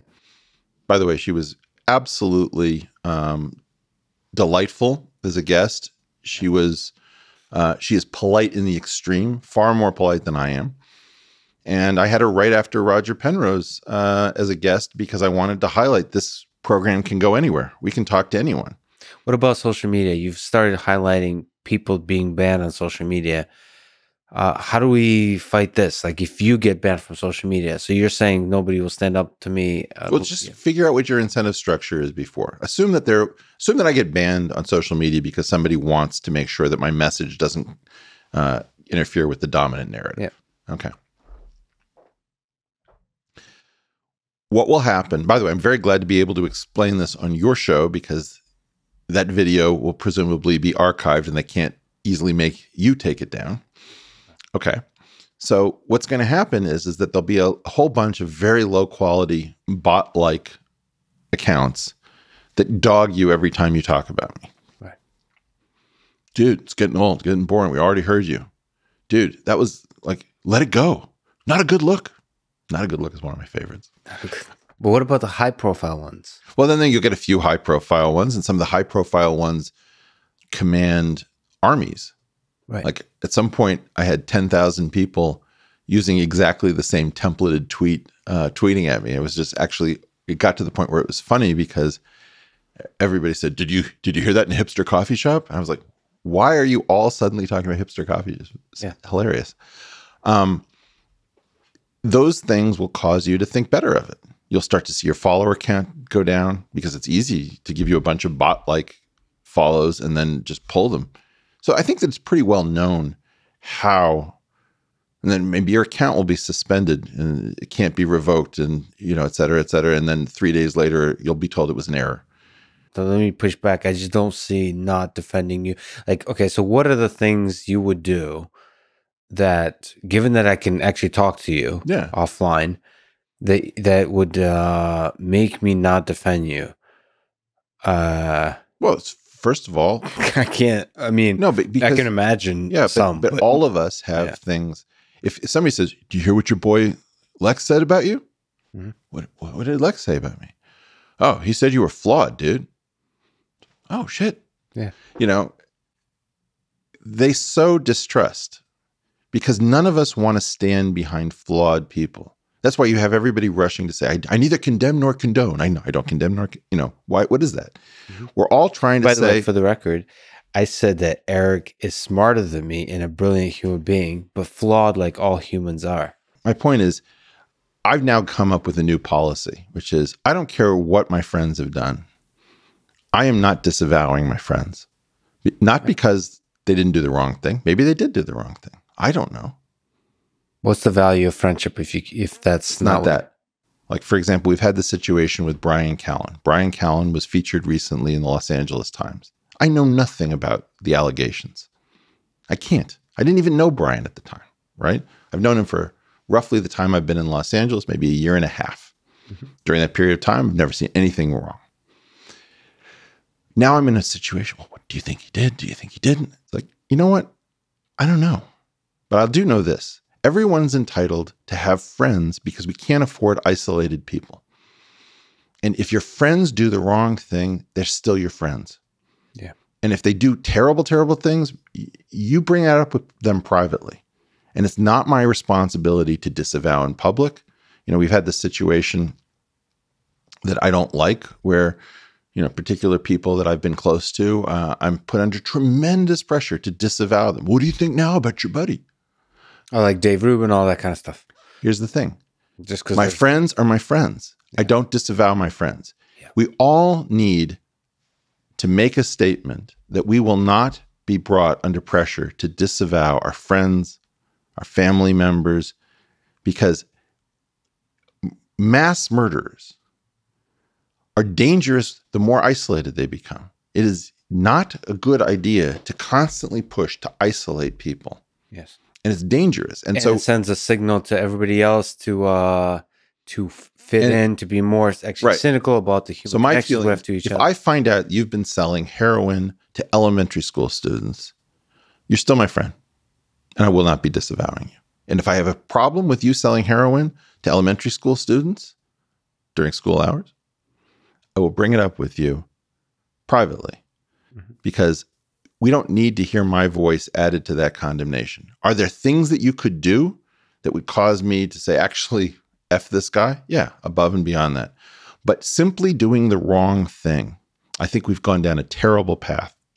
I think isolated people are about the most dangerous thing we could have in a heavily armed society. So I deeply agree with you on Brian Callen and on all these people that quote unquote got canceled. And I'm not saying that I don't know the truth value because we can't. And even if I did know the truth value, I'm not setting up an incentive structure for the personal destruction as a means of letting institutions combat the fact that individuals are the last thing that can say, none of you guys make any sense. I don't treat these things like, I had a conversation where Kevin Spacey was at the dinner table when I came down from a hotel room. And I had a very long conversation with Kevin Spacey. I will not detail, because I don't do that, as to what we discussed. Mm-hmm. But we talked very specifically about him being canceled. And I don't think that the world has heard that story, in part because there's a very strong sense that he has to be outgrouped. And as a result, do we want to disavow the space program because it touched Werner von Braun? Do we want to disavow quantum mechanics because Pascal Jordan and Werner Heisenberg passed through it? Is Ehrenfest's theorem false because he murdered his child? No. At what point do we recognize that we are the problem? Humans are humans, and there is no perfect there is no perfect group of people. Even all of the most oppressed people, the supposed victims of the world, who we now have fetishized into thinking that they're all oracles because their lived experience informs us and their pain is more salient than everyone else's pain. Those people aren't necessarily great people. You know? It's like none of us. We can't do this in this fashion. So when we sit down to have a conversation across the table from somebody, you should be willing to Like, you should not have NPR in your mind. You should be willing to take the full risk and to see the good in the person with limited information, and to do your best to understand that person. Everybody is entitled to a hypocrisy budget. I don't believe this is of institutions. Yeah. Okay? Everybody is entitled to a certain amount of screwing up in life. You're entitled to a mendacity budget. You're entitled to an aggression budget. The idea of getting rid of everybody who has, people haven't even blown through their budgets and we're already... Yeah. I think about, for example, one person, I'd be curious to get your thoughts about Alex Jones. Let's not talk about Alex Jones for a second. Let's talk about the National Enquirer. Is everything the National Enquirer says false? No. Okay. Do you remember the John Edwards story? To cheat on his wife? Sorry. He had a child from an extramarital affair. Yes. I believe that the National Enquirer broke the story. And then what does the New York Times do? The New York Times, I think, is allowed to report that the National Enquirer is making a claim. That way they don't have to substantiate the story. Right. So why is the New York Times talking to Mike Cernovich or using the National Enquirer as a source? Are they using Alex Jones as a source? Here's the big problem that we're having. Why are certain people entitled to talk to everybody and other people are entitled to talk to no one? I don't really understand this. This is an indulgence system. This is how the Catholic Church used to do things. It's hard to fight the system because the reason you don't talk to Alex Jones is because the platforms on which you do the communication will remove you. But I'm not platformed. I used to do NPR, and I used to do the NewsHour, and I used to provide stories to Washington Post, New York Times. That has gone away. They've circled the wagons closer and closer. And more of us are unacceptable. And right now, I have no question that they're going through anybody who has a platform trying to say, okay, what do we have against that person in case we need to shut that down? We have to make a different decision, Lex. And the different decision is that it doesn't matter how many times Joe said the N-word. Yeah. It doesn't matter that somebody else, like with mathematical theorems, if the worst person in the world proves a mathematical theorem like the Unabomber, we can't undo the theorem. Yeah. And I point out Charles Manson's song, Look at Your Game Girl, is an amazing song. It's a really good song. I don't think it's one of the greatest songs ever, but it happens that he wasn't a no talent. And, I don't know how Hitler was as an artist. It's actually not bad. Okay. We've got to get past this. We've got to get past this idea that we're going to purge ourselves of our badness. And we're just going to, this is like, I've likened it to teenage girls in cutting. All we're doing is destroying ourselves in search of perfection. And the answer is no, we're not perfect. We're flawed. We're screwed up. And we've always been this way. And we're not going to silence everyone who you can point a laser beam at and say, well, that person, look at how bad that person is. If we do that, kiss the whole thing goodbye. We might as well let's learn Chinese. But there is an art to having those messy conversations, whether with Alex or anybody else. Okay, let's talk about Alex. Yeah. There's particular stuff that Alex does that's absolutely nauseating. And there's other stuff that he's doing that's funny. The methodology of the way he carries. And sometimes he's talking about the truth. And sometimes he's talking about a conspiracy theory. His variance is incredibly high. The right way to approach Alex Jones or James O'Keefe or the National Enquirer or anything you don't like is to say, great, go long short. What's that mean? Well, if you invest in a mutual fund, all the stocks in the mutual fund are held long. But if you invest in a hedge fund, you do something called relative value trading. It's like, well, you long tech or short tech? Well, actually, I'm long Microsoft and I'm short Google. Why is that? Oh, because I believe Google got way too much attention and that Microsoft has been unfairly maligned. And so this is really a play on legacy tech over more modern tech. Mm-hmm. Okay. Which part of Alex Jones are you long and which part are you short? One of the things that should be a requirement for being a reporter is like, what did Donald Trump do that was good? Right. Nothing. Okay, then you're not a reporter. What did Hitler do that was good? The Rosenstrasse protest. Non-Jewish women campaign for their Jewish men to be returned home to them from certain death, almost in death camps. It should have been that there were no death camps. It should have been that everybody was returned home. But you know what? The fact that the women of the Rosenstrasse protest, I get very emotional about this. You know, some of the baddest ass chicks in the world got their husbands returned to them. Kol hakavod. And I'm not celebrating Hitler. Hitler's the worst of the worst. But God damn it, you know, this idea that we can just say everything that person does is a lie, everything that person does is evil. This reflects a simplicity of mind that humanity cannot afford. Is Google evil because it will sell you Mein Kampf? Is Amazon evil because it will sell you Mein Kampf? If you find out that Mein Kampf rests on somebody's bookshelf, do you have any idea what it means? If you find out that a scholar used the N-word, should that person lose their job? Come on. Grow the hell up. I guess our responsibility to lead by example in that, because you have to acknowledge that the current public have somebody on your discourse podcast who you're worried about. And but do it in a principled fashion. I mean, in other words, I'm not here to whitewash everything. On the other hand, if somebody makes, you know, some allegations, I don't know that I'm obligated to treat every set of allegations as if, now, how do you defend yourself against no. Allegations are so cheap to make at this moment. Well, my standard, I don't know, maybe you can speak to it, is I don't care, like in the case of Alex Jones, for example, I'm willing to have a conversation with Alex Jones and people like him if I know he's not going to try to manipulate me. Assume that he is going to try to manipulate you. I can't. Then we're not going to be two humans. Okay, but Lex, I want you to think well of me. I put on a jacket. I don't usually wear a jacket. Okay? Thank you, Eric. All right. I'm trying to manipulate you. There's an entire field. There's an entire field that says that speech may be best thought of as an attempt to manipulate each other. This is too simplistic. Everything that we keep talking through. Yes. You know better than this. I disagree. I think there is ways.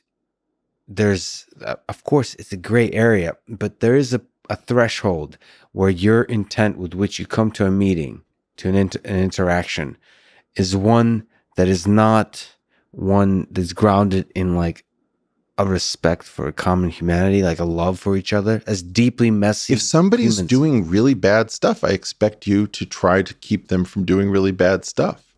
But, you know, just keep in mind that when I was a younger man, I saw an amazing anti-pornography documentary, and it was called Rate It X. And I don't know where it went, but the conceit of it was, we're going to get some pornographers in front of a camera because they want to talk, and we're going to ask them about what they do for a living and why it's okay. No commentary. Okay. You could potentially, if you really think Alex Jones is the worst, and I'm not intimately familiar with him, you could decide to just let him talk. Now, I have decided not to do that with particular people. You know, I've spoken to Stefan Molyneux. Stefan Molyneux makes many good points and makes many bad points, and he makes many good points in bad ways. Mm-hmm. And I worry about it, and I don't feel that it's not my obligation to make sure that Stefan Molyneux has a voice on the portal. But I did stand up and say I didn't want him banned from social media. And I do think that a lot of the people who are being banned from social media were worried that they're right rather than that they're wrong.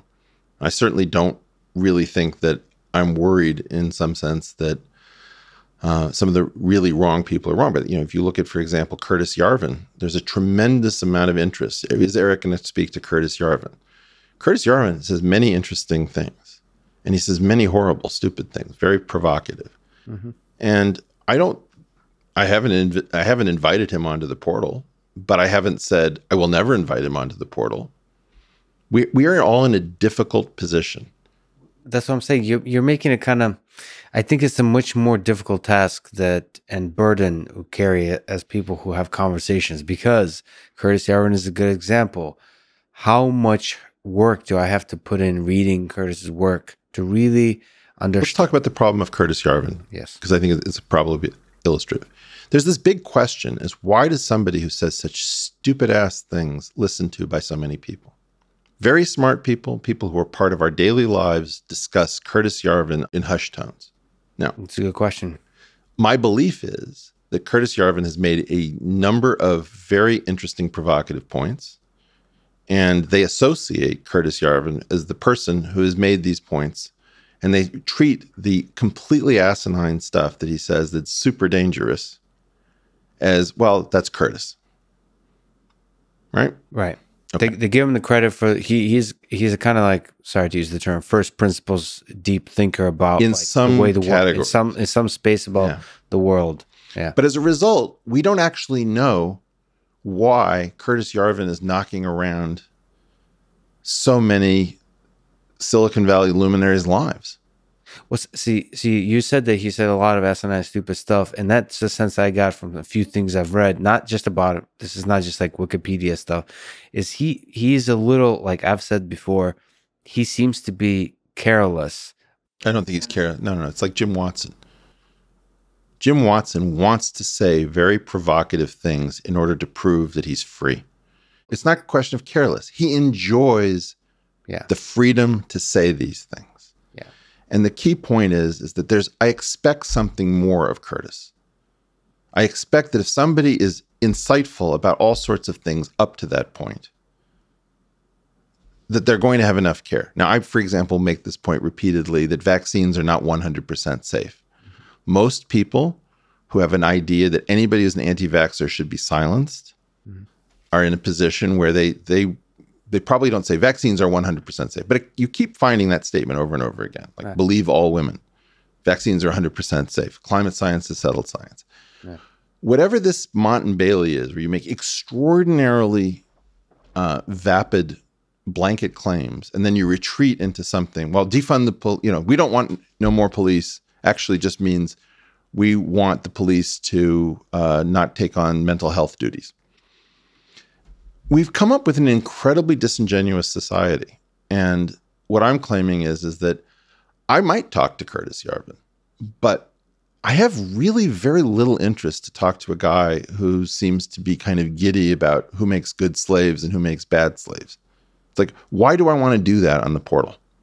One, first of all, because just as you said, that's not Curtis's main thing. He has a lot of ideas, and what I've read of him, which is not a huge amount, he's very thoughtful about the way this world works. And on top of that, he's an important historical figure in the birth and the development of the alt-right, or what would be called the alt-right. Or the new reactionary movement. Yeah. And so he's just an important intellectual. And so it makes sense to talk to him. The question is, how much work do you put in? Well, this is the issue of fugu. I'm not a chef that necessarily can serve that fugu. So you have a puffer fish. You can eat the puffer fish. You can get a kind of a tingly sensation on your tongue if you get a little bit of the poison organ. But my point is, I don't know how to serve Curtis Yarvin so that, in fact, I'm not worried about what happens. But I believe that if somebody else was a student of the new reactionary movement, that person might be in a better position to host Curtis Yarvin. So somebody, that's a really good example. Somebody I think you've spoken with that's an intermediary. That's a powerful one, is Michael Malice. And he's spoken with Curtis Yarvin. And Michael wrote a book about... By the way, Michael somewhat changed my mind about Michael Malice. I'm glad he did. I think I would call him a friend, and I think he's underneath it all, a really kind human being. And I think your skepticism about him was initially from a surface level of, what did you call them, hyenas, the trolls, and so on. I'm not happy about his... It's been so long since I've seen good trolls. Yes. So he needs a higher quality of trolling, but he aspires to that. I mean, disagree or not, I really enjoy how much care he puts into the work he does, like on North Korea and the study of the world, and how much privately, but also in public, love he has for people, especially those who are powerless. Yeah. Just a genuine admiration for them. Well, but Yeah, I think Curtis actually does too. I don't know. I mean, you have to appreciate the first time I met Curtis, he introduced to me, says, "I'm the most right-wing person you've ever met." I was just like, well, this is a conversation that's already over. It's theatrical in a way that's not conductive to actually having a real human connection. It turned me me off, because it was like, do you need to be the most right-wing person? And so it's like, I'm a troll. Yeah. Okay, why are we doing this? Yeah. But what I'm trying to get at is different. I'm trying to say that Michael Malice is a friend of yours. If you found out something terrible, you should still be a friend. You should still continue to be his friend. And in Michael Malice's case, it was very likely that we'll find out something terrible. Curtis is an acquaintance of mine because he hangs around with some people that I know. I did not get it. I've started to understand why the people in my life, some of them are Curtis Yarvin fans. Many of them disregard the stupid stuff. But my feeling is that too much poison organ, not enough fish. I don't know how to serve that. It's too intermingled. I'm not your chef. Speaking for defending your friends, staying with your friends, and bringing the old band together again, you coined the term IDW, Intellectual Dark Web. I like it.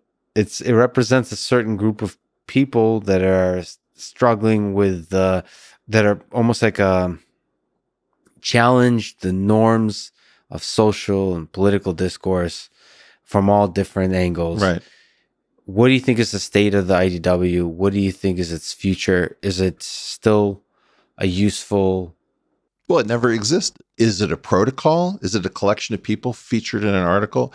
What I learned very clearly is that there's a tremendous desire in the internet age to pin people down. Well, what do you say? Who's in it? Yeah. What are the criterion? It's like, I understand. You want to play the demarcation game, and you want to make everything that is demarcated instantly null and void. No, thank you. So I resisted saying who was in it. I resisted saying what it was. I resisted saying that Barry Weiss's article was the definitive thing. You know, they chose a ridiculous concept for the photographs that we couldn't get out of. I did not want those photographs taken. They decided that the Pulitzer Prize winning photographer needed to take them all at twilight, or, you know, I don't know, some such thing. I didn't even necessarily want to do the article. Barry convinced me that it was the right thing to do. Undoubtedly, Barry was right. I was wrong. But the key point is nothing can grow in this environment. There's a reason we're not building. It does not appear that we found a way to grow anything organic and good and decent that we need right now. And that's kind of the key issue. Who's the we? Do you mean us as a society? Those of us who wish to have a future for our great-grandchildren. Let's take the subset of people who are worried about things long after their demise. But do you think it's useful to have a term like the IDW to capture some set of people, some set of ideas, or maybe principles that capture what I think the IDW, okay, you can say it's not supposed to mean, it doesn't exist, it doesn't mean anything, but to the public, to me, okay, I'll just speak to me, it represented something. Yeah. It represented, I think I said this to you, in my first attempt to interview the great Eric Weinstein, I said that I spoke this about you, but IDW in general is trying to point out the elephant in the room, or that the emperor has no clothes. The set of people that do that in their own way. If there are multiple elephants in the room, yes. The point is that the IDW was more interested in seeing the totality of elephants and trying to figure out how do we move forward, as opposed to saying I can spot the other guy's elephant in the room, but I can't see my own. Right. And, you know, in large measure, we didn't represent an institutional base. And therefore, it wasn't maximally important that we look at our own hypocrisy because we weren't on the institutional spectrum. This is where friendship comes into play with the different figures that are loosely associated with the IDW. Is you were somehow responsible for, you know, the exact thing that you said, did you hear what, I don't know, I forget the Dame, what Sam Harris said about IDW? Yeah. That kind of thing is. Well, I chuckled. Lovingly or chuckle like, I was angry at some people who had said things that caused Sam to say what Sam said about turning his imaginary club membership into the IDW. People said very silly things. And, I think that there's just this confusion that integrity means calling out your friends in front of the world. Right. And, I've been pretty clear about this. I try to choose my friends carefully. And if you would like to recuse me because I'm not a source of reliable information, people that I know and love the most, maybe that's reasonable for you. Maybe you prefer somebody who was willing to throw a friend under the bus at the first sign of trouble. By all means, exit my feed. You don't have to subscribe to me. If that's your concept of integrity, you're barking up the wrong tree. What I will say is that I knew these people well enough to know that they're all flawed. Thank you for the callback. And but the issue is that I love people who are flawed, and I love people who have to earn a living, even if you call them a grifter. And I love people who, like the fact that Donald Trump didn't get us into new wars, even if you call them alt-right. I love the fact that some people believe in structural oppression and want to fight it, even if they're not woke, because they don't believe that structural oppression is hiding everywhere. I care and love different people in different ways. And I think that, the overarching thing, Lex, that we're not getting at is that we were sold a bill of goods that you can go through life like an ELIZA program with pre-programmed responses. Well, it's whataboutism. It's both sidesism. It's alt-right.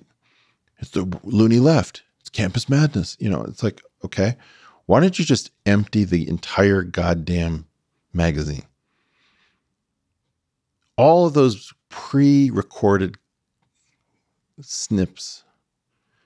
Yeah. Now that you've done all of that, now we can have a conversation. Your son put it really well, which is we should, in all things, resist labels. But we can't deal without labels. We have to generalize. But we also have to keep in mind that just in the way in science, you deal with an effective theory that isn't a fundamental one. In science, most of our theories we consider to be effective theories. If I generalize about Europe, about women, about Christians, those things have to be understood to mean something and not to have their definitions extend so broadly that they mean nothing at all, nor that they're so rigid that they're claims that clearly won't bear scrutiny. Lex, what do you really want to talk about? That's always my question to you. That always gets me. That's a good maybe you are the therapist. But you and I could talk about anything. People love, up until now at least, people have loved listening to the two of us in conversation. Yeah. And my feeling is that we're not talking about neural nets. And we're not talking about geometric unity. And we're not talking about where distributed computing might go. And I don't think that we're really focused on some of the most exciting things we could do to transform education. We're still caught in this world of other people that we don't belong in. I don't belong in the world as it's been created. I'm trying to build a new world, and I'm astounded that the people with the independent means to help build that world are so demotivated that they don't want to build new structures. And the people who do want to build new structures seem to be wild-eyed. Wild-eyed? What do you mean by wild-eyed? They're not. I guarantee you that I will get some message in my DMs that says, "Hey, Eric, I'm a third-year chemistry student at South Dakota State, and I've got a great idea. I just need funding. I want to build." So they don't have the means. So the people who have the means have the sophistication, or it's like you're looking for somebody who's proven themselves a few times to say, I've got $4 billion behind me that's soft circled. I want to figure out what a new university would be. and what it would take to protect academic freedom and who we would hire and what are the different characteristics, because I can clearly see that everything following the current model is falling apart. Nobody, in my understanding, is saying that. Nobody is saying, let's take that which is functioning independently and make it less vulnerable. Let's boost those signals. And a critical component as money, you think? It's not only that, but it's also a kind of, these people are mobbed up, hands off. Let's imagine for the moment that Sundar Pichai, Jack Dorsey, and Mark Zuckerberg founded a university come social media entity. Mm-hmm. And they said, the purpose of this is to make sure that academic freedom will not perish from this earth because it's necessary to keep us from all going crazy. And we are going to lock ourselves out. We've come up with this governance system. And the idea is that these people will be assigned the difficult task of making sure that society doesn't go crazy in any particular direction, that we have a fact-based, reality-based, feasibility-based understanding. We can try to figure out where our real opportunities are. So, it feels like everybody with the ability to do something like that, and with the brains and experience and the resources, would rather sit in the current system and hope to figure out where they can flee to if the whole thing comes apart. Well, yeah, I mean, maybe to push back on a little bit, I agree with you, but it feels like some people are trying that. So, for example, Google purchased DeepMind. DeepMind is a company that kind of represents a lot of radical ideas. They've become acceptable, actually. AGI, artificial general intelligence, used to be really radical of a thing to talk about. And DeepMind and OpenAI are two places which has made it more acceptable. I know you can now start to criticize, well, they're really, now that it's become acceptable, they're not taking the further step of being more and more radical. But, that was an attempt by Google to say that let's try some wild stuff. Sort of like Boston Dynamics. Sort of like Boston Dynamics. Boston Dynamics is a really good example of trying radical ideas for perhaps no purpose whatsoever except to try out their ideas. Well, and the idea is that innovation is like dessert. And you can have dessert after you solve the problem of the main course. And the main course is a bunch of insoluble problems. So the idea is we can get into innovation once we perfect ourselves. And you're saying that we need to make innovation the main meal. Well, I'm saying that there really is structural oppression. I mean, if you train a deep learning system on exclusively white faces, it's going to get confused. Yeah. So let's not disagree that there are real issues around this. In fact, that's an issue of innovation in data. Your data should be responsive. On the other hand, there are things we can't do anything about that are actually, fundamental. And those things may have to do with the fact that, some of us taste cilantro as soap and some of us don't. Like, there are differences between people, and some of them are in the hardware, some of them are in the firmware, some of them are in the software that is the human mind. And this completely simplistic idea that every failure of an organization to promote each person who has particular intersexual characteristics, we cannot hold progress hostage to that. And you've talked about, perhaps we'll save this for another time because it's such a fascinating conversation. You talked about this with Glenn Beck, is the whole sort of stagnation of growth and all that kind of stuff. Your idea is that in as much as the current situation is a kind of Ponzi scheme, the current situation in the United States is a kind of Ponzi scheme built on the promise of constant, unending innovation. We need to fund the true innovators and encourage them and empower them and sort of culturally say that this is what this country is about, let's put it this way. The brilliant minds. We're going to kill each other if we don't grow. Growth is like an immune system, and you always have pathogens present. But if you don't have growth present, you can't fight the pathogens in your society. And right now, the pathogens are spreading everywhere. So if we don't get growth into our system fairly quickly, we are in really seriously bad shape. So it's very important that if I had a horrible person who was capable of building something that would give us all a certain amount of what I've called financial beta to some new technology, where we all benefit. Let's say quantum computing comes in and everybody, the dry cleaner has a quantum computing angle, right? Yes. Okay. That's necessary to keep this system that we built going. We can try to redesign the system, but our system expects growth, and we've starved it for growth. And the madness that we're seeing is the failure of our immune system to be able to handle the pathogens that have always been present. So people, can say, well, this was always there. Yes, it was. What's changed was your immune system. We have got to make sure that, one, we understand why diversity is potentially really important.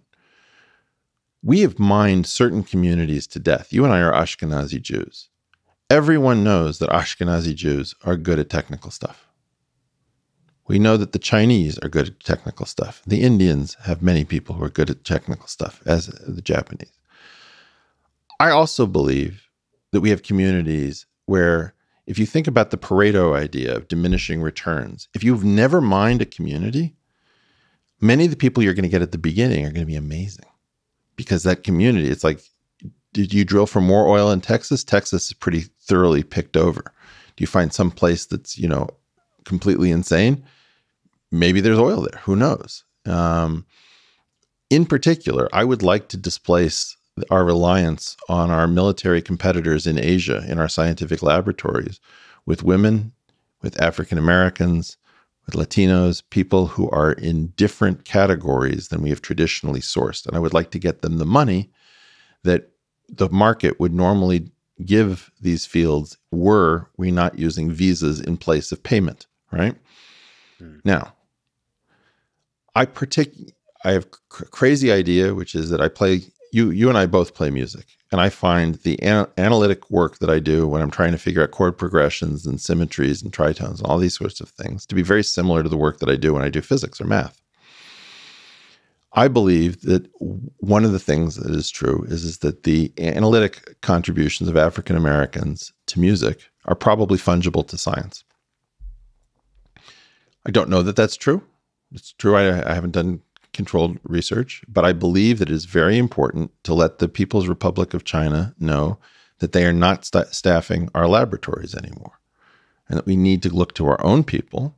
And in particular, we are going to get a huge benefit from making sure that women, Black Americans, Latinos are in a position to take over some of these things, because many of these communities have been underutilized. Now, I don't know if that's an insane idea. I want to hear somebody tell me why it's an insane idea. But I believe that part of what we need to do is we need to recognize that there are security issues, there are geopolitical issues with the funding of science. And that what we've done is we've starved our world for innovation. And if we don't get back to the business of innovation, we should be doing diversity and inclusion out of greed rather than guilt. Now, part of the problem with this is that a lot of the energy behind diversity and inclusion is based on guilt and accusation. Yeah. And what I want is I want to kick ass. And my hope is that diminishing returns favors mining the communities that have not been traditionally mined in order to extract output from those communities. Unless there's a flaw in that plan. If there's a flaw, somebody needs to tell me. If there isn't a flaw, we need to get greedy about innovation rather than guilty about innovation. That's really brilliantly put. My biggest problem with what I see is it exactly speaks to that in the discussion as diversity. It's used when it's grounded in guilt. It's then used as a hammer to shame people that don't care about diversity enough. F that shit. Okay? So my point is, I'm excited about the idea of Jimi Hendrix doing quantum field theory. I'm excited about the idea of Art Tatum trying to figure out what the neural nets figured out about protein folding. I have some idea of the level of intellect of people who have not found their way into STEM subjects in incredibly technically demanding areas. And if there's a flaw in that theory, I want somebody to present the flaw. But right now, my belief is that these things are merit-based. And if you really believe in structural oppression, you do not want an affirmative action program. You want to make sure that people have huge amounts of resources to get themselves into position. I want to push out, I just tried this on this Clubhouse application. I want to push out Klein bottles as a secret sign inside of rap videos in hip hop, right? Mm-hmm. I want people to have an idea that there's an amazing world. And I want to get the people who hopefully I'm trying to lure into science and engineering. I want to get them paid. I don't want them as the cheap substitutes for the fleeing white males who have learned that they can't make any money in science and engineering. Yeah. So the problem is that we need to take over the ship, Lex. And it doesn't need to be you and me, because quite honestly, I have no desire to administer. I don't want to be the chief executive officer of anything. What I do want is I want the baby boomers who've made this mess and can't see it to be gone. They had almost all of our universities. And I want fresh blood, fresh resources. I want academic freedom. And I want greed for our country and for the future to determine diversity and inclusion, as opposed to shame and guilt, which is destroying our fabric. That's as good of a diversity statement as I've ever heard. This is a U-turn, but somebody commented on the tweet you sent that as one of the top comments that I definitely have to ask you about cryptocurrency. So it's a U-turn, but not really. Okay. Since you're an economist, since you're not an economist. I pretend to be an economist, hoping that the economists will take issue that I'm not an economist, so that I can advance gauge theoretic and field theoretic economics, which the economics profession has failed to acknowledge was a major innovation that happened approximately 25 years ago. I don't think that economists understand what a price index is that measures inflation, nor do I think economists understand what a growth index or a quantity index is that measures GDP. I think that they don't even understand the basics of price and quantity index construction. And therefore, they can't possibly review field theoretic economics. They can't review gauge theoretic economics. They're intellectually not in a position to manage their own field. You talked about that there's a stagnation in growth currently. Mm-hmm. I looked at, from my microeconomics, macroeconomics, and college perspective, GDP doesn't seem to capture the productivity, the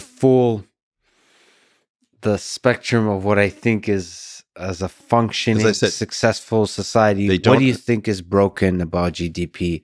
What does it need to include? These indices, like let me explain what they don't understand to begin with. Sure. Imagine that all prices and all quantities of output are the same at the end of a year as they are at the beginning. Sure. And you ask, what happened during that year? Was there inflation? They meandered over the course of the year, but miraculously, they all came back to exactly their values. The amount produced at the end of the year is the same as at the beginning in every single quantity. Typically, the claim would be that the price index should be 1.0 and that the quantity index should be 1.0. That's clearly wrong. Why? Well, it's much easier to see with, it speaks to a fundamental confusion that economists have. They don't understand that the economy is curved and not flat. In a curved economy, everything should be path dependence, but they view path dependence as a problem because they are effectively the flat earth society of market analysis. They don't understand that what they've called, and they've actually called it, the cycling problem, is exactly what they need to understand to advance their field. So I'll give you a very simple example, okay? Let's imagine that we have Bob and Carol in one hedge fund and Ted and Alice in another. In both cases, the females, that is Alice and Carol, are the chief investment officers. Mm-hmm. And Bob and Ted are the chief marketing officers in charge of trying to get money into the fund and trying to get people not to, in fact, remove their money from the funds. Okay? If you, in fact, had Bob and Carol and Ted and Alice, and both hedge funds were invested in assets whose prices came back to the same levels and whose exposures were in the same quantities, and you wanted to compensate these two hedge funds, would you compensate them the same necessarily? What if, for example, Carol was killing it in terms of investments? Every time she bought some sort of security, the price of that security went up. Mm-hmm. Okay? But Bob was the worst marketing officer. And as chief marketing officer, there were tons of redemptions because Bob was constantly drunk. Bob was making off-color comments. Now, as a result, at the end of the year, the fund hasn't grown in size because even though Carol was crushing it in terms of the investments, Bob was screwing up everything and the redemptions were legendary. So people were making money and still pulling it out of the fund. Mm-hmm. In the other fund, Alice can't seem to buy a base hit. Every time she gets into a security, the thing plummets. But Ted's amazing marketing skills allowed the fund to get all sorts of new subscriptions and halted the redemptions as people hoped that the fund would get its act together. Mm-hmm. Okay. Price indices should be how Carol and Alice are compensated. And quantity indices should be how Bob and Ted are compensated. So even though both funds had closed loops that come back to the original states, what happened during the period that they were active tells you how people are supposed to be compensated. Now, we know that whatever the increase in the price index is compensated by a decrease in the quantity index, or conversely, because prices and quantities return to their original values. You could have another fund where nothing much happened. There were no redemptions, no subscriptions. Prices, the fund remained in cash the whole time. So in that third fund, let's call that Tristan and Isolde, right?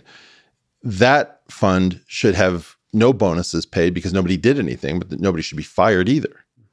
Now, the fact that the economists don't even understand that this is what their price and quantity indices were intended to do, that they don't understand that you can actually give what would be called ordinal agents the freedom to change their preferences and still have something defined as a CONUS cost of living adjustment. Mm-hmm. They don't even understand the mathematics of their field. So the indices need to be able to capture some kind of dynamics that... We have had indices that capture these dynamics due to the work of Francois de Vizier since 1925. But the economists have not even understood what de Vizier's index truly represents. What do you miss with such crude indices then? Well, you miss the fact that you're supposed to have a field theoretic subject. The representative consumer should actually be a probability distribution on the space of all possible consumers weighted by the probability of getting any particular pull from the distribution. We should not have a single gauge of inflation. Like, what is that in 1973 dollars? Any more than you should be able to say it was 59 degrees Fahrenheit on Earth yesterday. So when we get to the cryptocurrency, what I'm going to say is that because we didn't found economic theory on the proper marginal revolution, because we missed the major opportunity, which is that the differential calculus of markets is gauge theory. It's not ordinary differential calculus. We found that out in finance, that it was stochastic differential calculus. We have the wrong version of the differential calculus underneath all of modern economic theory. And part of what I've been pushing for in cryptocurrencies is the idea that we should be understanding that gold is a gauge theory, just as modern economic theory is supposed to be a gauge theory. And that we should be looking to liberate cryptocurrencies, and more importantly, distributed computing, from the problem of this unwanted global aspect, which is the blockchain. The thing that is most celebrated, in some sense, about Bitcoin is, in fact, the reason that I'm least enthusiastic about it. I'm hugely enthusiastic about what Satoshi did. But it's an intermediate step towards trying to figure out what should digital gold actually be. If physical gold is a collection of up quarks and down quarks in the form of protons and neutrons held together, the quarks by gluons, with electrons orbiting it held together by photons with the occasional weak interaction beta decay. All of those are gauge theories. So gold is actually coming from gauge theory. And markets are coming from gauge theory. And the opportunity to do locally enforced conservation laws, which effectively is what a Bitcoin transaction is, should theoretically be founded on a different principle that is not the blockchain. It should be a gauge theoretic concept in which effectively the tokens are excitations on a network of computer nodes. Mm-hmm. And the fact that, let's imagine that this is some token. By moving it from my custodianship to your custodianship, effectively, I pushed that glass as a gauge theory towards your region of the table. We should be recognizing that gauge theory is the correct differential calculus for the 21st century. In fact, it should have been there in the 20th century. You're saying it captures these individual dynamics much richer. Why should my giving you a token have to be, why should we alert the global community in this token that occurred? You can talk about side chains, you can talk about any means of doing this. But effectively, we have a problem, which is if I think about this differently, I have a glass that is extant. You have a glass that is absent. We're supposed to call the constructor method on your glass at the same moment we call the destructor method on my glass in order to have a conservation principle.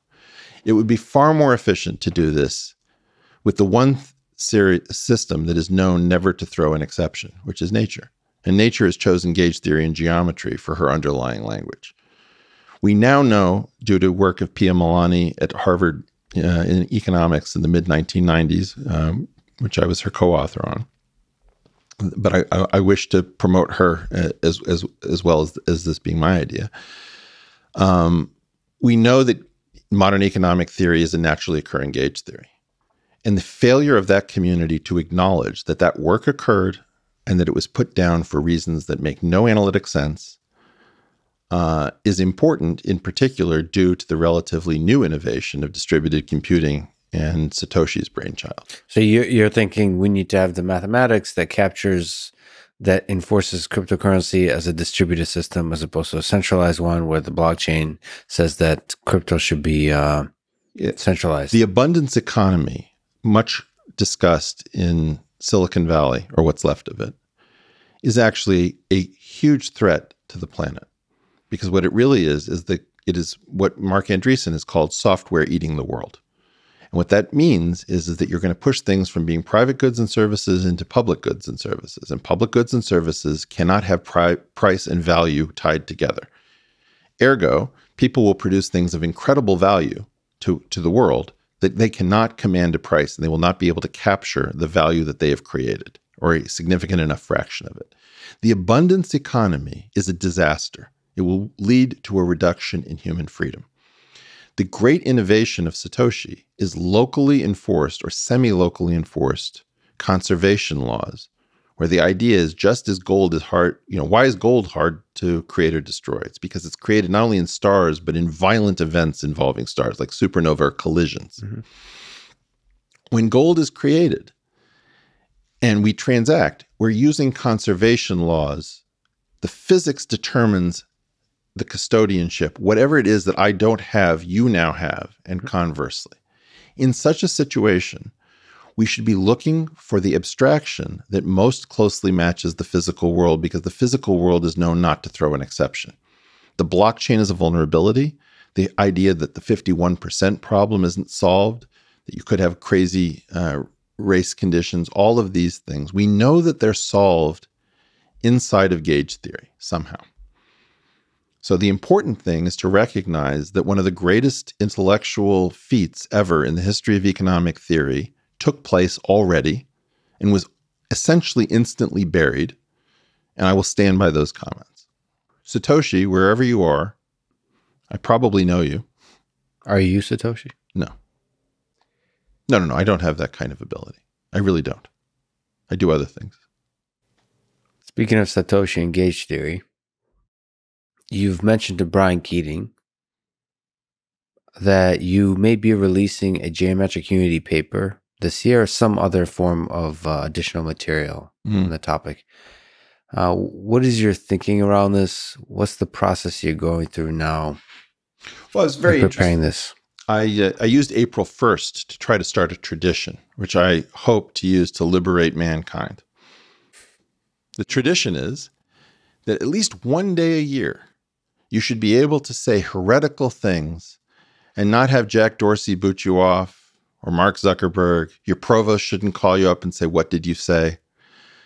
We need at some level to have a jubilee from centralized control. And so my hope is that, you know what a tradition is in America? Something a baby boomer did twice. Impeachment? It's very funny. Anyway, so when I'm not a baby boomer, but as an Xer, I've thought about whether or not April 1st would be a good date on which to release a printed version of what I already said in lecture form, because I think it's hysterically funny that the physics community claims that it can't decode video, a lecture. Yeah, it must be paper. And you know what? There will be a steady stream of new complaints up until the point that they fit it into a narrative that they like. Yeah, I'm thinking about April 1st as a date in which to release a document, and it won't be perfectly complete, but it'll be very complete. And then they'll try to say, it's wrong, or you already did it, or no, that was dumb, but what we just did on top of it is brilliant, or it doesn't match experiment, or who knows what. They'll go through all of their usual nonsense. It's time to go. Is there still puzzles in your own mind that need to be figured out for you to try to put it on paper? I mean, those are different mediums, right? It's a great question. I did not count on something that turns out to be important. When you work on your own outside of the system for a long time, you probably don't think you're going to be doing this as a 55-year-old man. And I have been so long outside of math and physics departments, and I've been occupied with so many other things, as you can see, that the old idea that I had was if I always did it in little pieces, then I was always safe because it wouldn't be stealable. And so now those pieces never got assembled completely.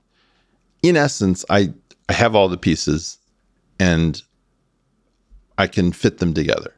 But there's probably a small amount of glue code. Like there are a few algebraic things I've forgotten how to do. I may or may not figure them out between now and April 1st.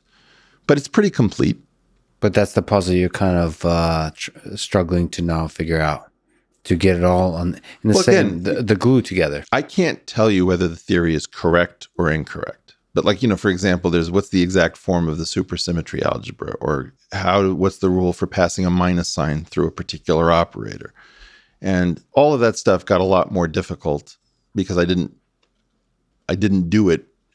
Look, it's a little bit like if you're a violinist and you don't touch your violin regularly for 15 years, you come back to it and you pretty much know the pieces sort of, but there's lots of stuff that's missing. Your tone is off and that kind of stuff. I would say I'll get the ship to the harbor and it'll require a tugboat probably to get it in. And if the tugboat doesn't show up, then I'll pilot the thing right into the dock myself. But it's not a big deal. I think that it is essentially complete. Psychologically, just as a human being, this is, I remember perhaps by accident, but maybe there's no accidents in the universe. I was tuned in, I don't remember where, on April 1st. Yeah. To you, I think in your Discord. Yeah. Kind of thinking through this release. I mean, It wasn't like, it wasn't obvious that you were going to do it. You were thinking through it. And I remember there was intellectual, personal, psychological struggle with this. Yeah. Right? Well, because I thought it was dangerous. Yeah. If this turns out to be right, I don't know what it unlocks. If it's wrong, I think understand where we are. If it's wrong, it'll be the first fool's gold that really looks like a theory of everything. So it'll be the iron pyrites of physics. And we haven't even had fool's gold, in my opinion, yet. Got it. So what is your intuition why this looks right to you? Like why it feels like it would be, if wrong, the first I can say it very simply. It's way smarter than I am.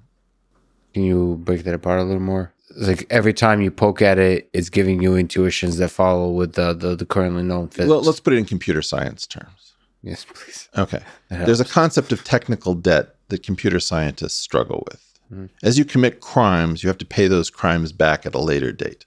Mm-hmm. In general, most of the problem with physical theories is that as you try to do something that matches reality, you usually have to go into some structure that gets you farther away. And your hope is that you're going to be able to pay back the technical debt. And in general, these wind up as check kiting schemes.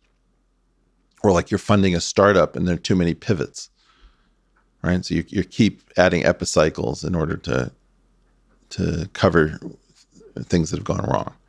My belief is that this thing represents something like a summit to me. And I'm very proud of having found a route up this summit. But the route is what's due to me. The summit can't possibly be due to me. You know, like Edmund Hillary and Tenzing Norgay did not create Mount Everest.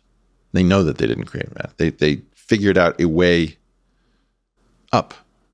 You got to tell me what Mount Everest is in this metaphor relative and also connected to the technical debt. So technical debt is a negative thing that it's kind of you'll eventually have to pay it.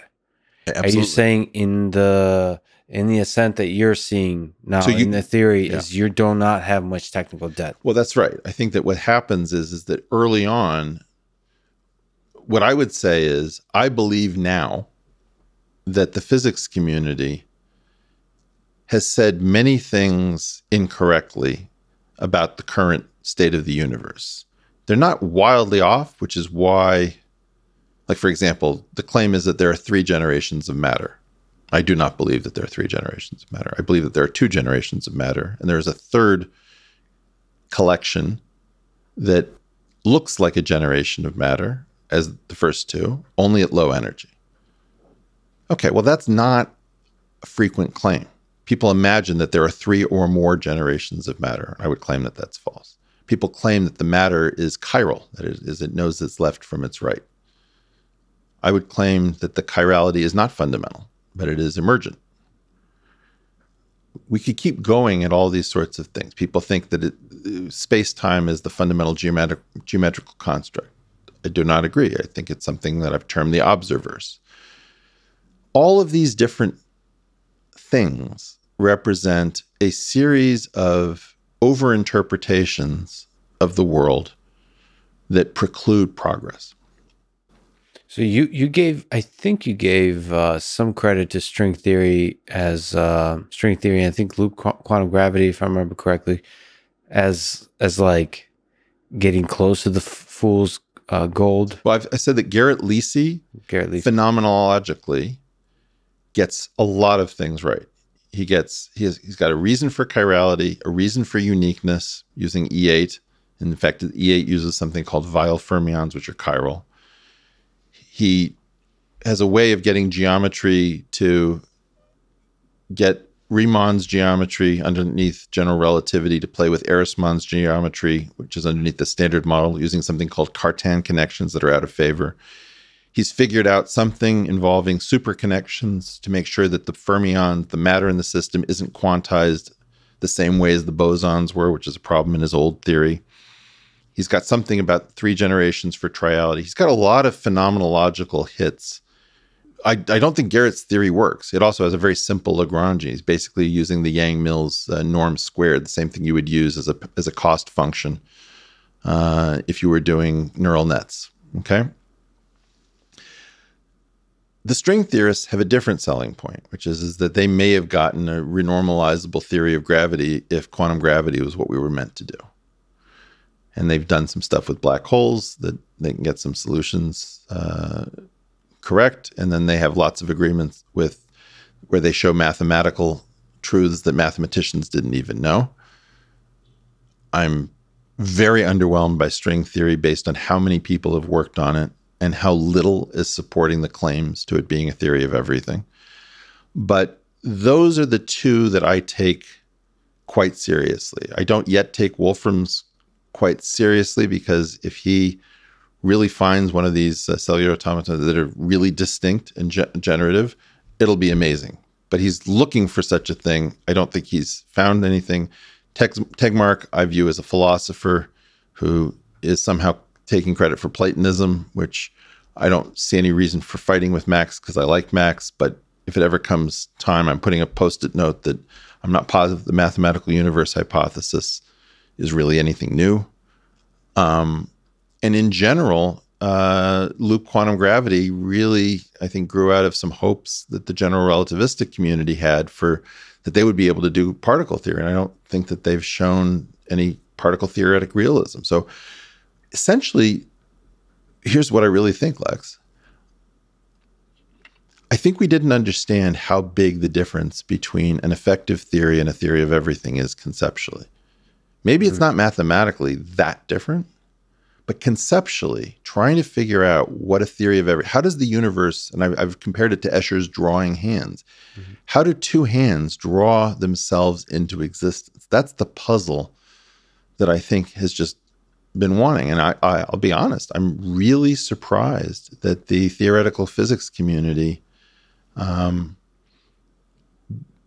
didn't even get up on their high horse and say this is the most stupid nonsense imaginable, because clearly I always say I'm not a physicist, so I'm just I'm an amateur with a heart as big as all outdoors. So in your journey of releasing this, and I'm sure there further maybe it will be another American tradition on April 1st that will continue for years to come. So. In my there's sort of crumbs along the way that I'm hoping to collect in my naive view of things, of the beauty that in your geometric view of the universe. So one question I'd like to ask is, if you were to challenge me to visualize something beautiful, something important about geometric unity in my struggle to appreciate some of its beauty from the outsider's perspective, what would that thing be? Interesting question. Perhaps we can both have a journey towards April 1st. Take a look at that. Some kind of a scrunchie that I picked up on Melrose, Montana in Santa Monica. Now you'll notice that all of those discs rotate independently. Yes. If you rotate groups of those in a way that is continuous, but not uniform everywhere, what you're doing is a so-called gauge transformation on the torus, seen as a U1 bundle over a U1 spacetime. So the concept of spacetime here in a very simplified case isn't four-dimensional, but it's one-dimensional. It's just a circle. And there's a circle above every point in the circle represented by those little discs. Imagine, if you will, that we took a rubber band and placed it around here and decided that that was a function from the circle into this circle that is representing a y-axis that's wrapped around itself. Well, you would have an idea of what it means for a function to be constant if it just went all around the outside. But what happens if I turn this a little bit? Then the function would be mostly constant. It would have a little place where it dipped and it went back. It turns out that you can transform that function and transform the derivative that says that function is equal to 0 when I take its derivative at the same time. That's what a gauge transformation is. amazing to me that we don't have a simple video visualizing things that I've already had built and that I can clearly demonstrate. When you do that torus, whose the code of the torus is itself generating a spinning torus. Yeah. This is a U1 principle bundle. And the world needs to know what a gauge theory is, not by analogy, not with Lawrence Krauss saying it's like a checkerboard. If you change some of the colors this way, not saying, that it's a local symmetry involving light. It's none of those things. It's a theory of differential calculus where the functions and the derivatives are both subject to a particular kind of change, so that if a function was constant under one derivative, then the new function is constant under the new derivative transformed in the same fashion. And would you put that under the category of just gauge transformations? Yes, that would be gauge transformations applied to sections and connections, where connections are the derivatives in the theory. This is easily explained. It is pathological that the community of people who understand what I'm saying have never bothered to do this in a clear fashion for the general public. You and I could visualize this overnight. This is not hard. The public needs to know, in some sense, that, let's say, quantum electrodynamics, the theory of photons and electrons, more or less electrons are functions and photons are derivatives. Now, you can object in some ways, but basically a gauge theory is the way in which you can translate a shift in the definition of the functions and the shift of the definition of the derivatives so that the underlying physics is not harmed or changed. So you have to do both at the same time. Now, you and I can visualize that. So if what you wanted to do, rather than going directly to geometric unity, is that I could sit down with you and I could say, here are the various components of geometric unity. And if the public needs a visualization in order to play along, we've got a little over 2 months, and I'd be happy to work with you. I love that as a challenge, and I'll take it on, and I hope we do make it happen. And David Goggins, if Lex doesn't do some super macho thing because he's got to work to get some of this stuff done, you'll understand. He'll be available to you after April. Thank you for the escape clause. I really needed that escape clause. I'm glad that's on worried. record. 48 miles in 48 hours. By the way, I just want to say how much I admire your willingness to keep this kind of hardcore attitude. I know that Russians have it and Russian Jews have it in spades, but it's harder to do in a society that's sloppy and that's weak and that's lazy. And the fact that you bring so much heart to saying, I'm going to bring this to jujitsu, I'm going to bring this to guitar, I'm going to bring this to AI, I'm going to bring this to podcasting. It comes through loud and clear. And I just find it completely and utterly inspiring that you keep this kind of hardcore aspect at the same time that you're the guy who's extolling the virtue of love in a modern society and doing it at scale. Thank you. That means a lot. I don't know why I'm doing it, but I'm just following my heart on it and just going with the gut. It seems to make sense somehow. I personally think we better get tougher or we're going to get in a world of pain. And I do think that when it comes time to lead, it's great to have people who don't crack under pressure. Do you mind if we talk about love and what it takes to be a father for a bit? Sure. Do you mind if Zev joins us? I'd be an honor. So, Eric, I've talked to your son, Zev, who's an incredible human being, but let me ask you, this might be difficult because you're both sitting together. What advice do you have for him as he makes his way in this world, especially given that, as we mentioned before on Joe Rogan, you're flawed in that just like all humans, you're mortal? Well, at some level, I guess one of my issues is that I've got to stop giving quite so much advice. Early on, I was very worried that I could see Zev's abilities and I could see his challenges, and I saw them in terms of myself. So a certain amount of Zev rhymes with whatever I went through as a kid. And I don't want to doom him to the same outcomes that sufficed for me. I think that he's got a much better head on his shoulders at age 15. He's much better adjusted. And in part, it's important for me to recognize that because I think I did a reasonably decent job early on, I don't need to get this part right. And, you know, I'm looking at Zev's trajectory and saying, you're going to need to be incredibly, even pathologically self-confident. The antidote for that is going to be something you're going to need to carry on board, which is radical humility. And you're going to have those in a dialectical tension, which is never resolved, which is a huge burden. You are going to have to forgive people who do not appreciate your gifts, because your gifts are clearly evident, and many people will have to pretend not to see them, because if they see your gifts, then they're going to have to question their entire approach to education or employment or critical thinking.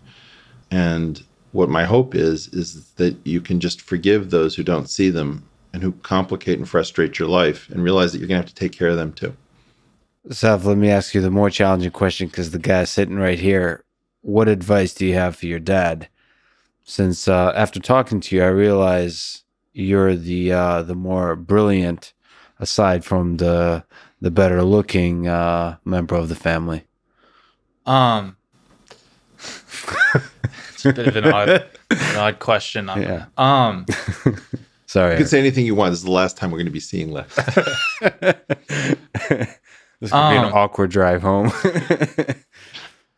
I think sort of a new perspective I've taken on parenting is that it is a task for which no human is really supposed to be prepared. You know, there are, in Jewish tradition, for example, there are myriad analogies in the Torah and the Talmud that compare the role of a parent to the role of a god, right?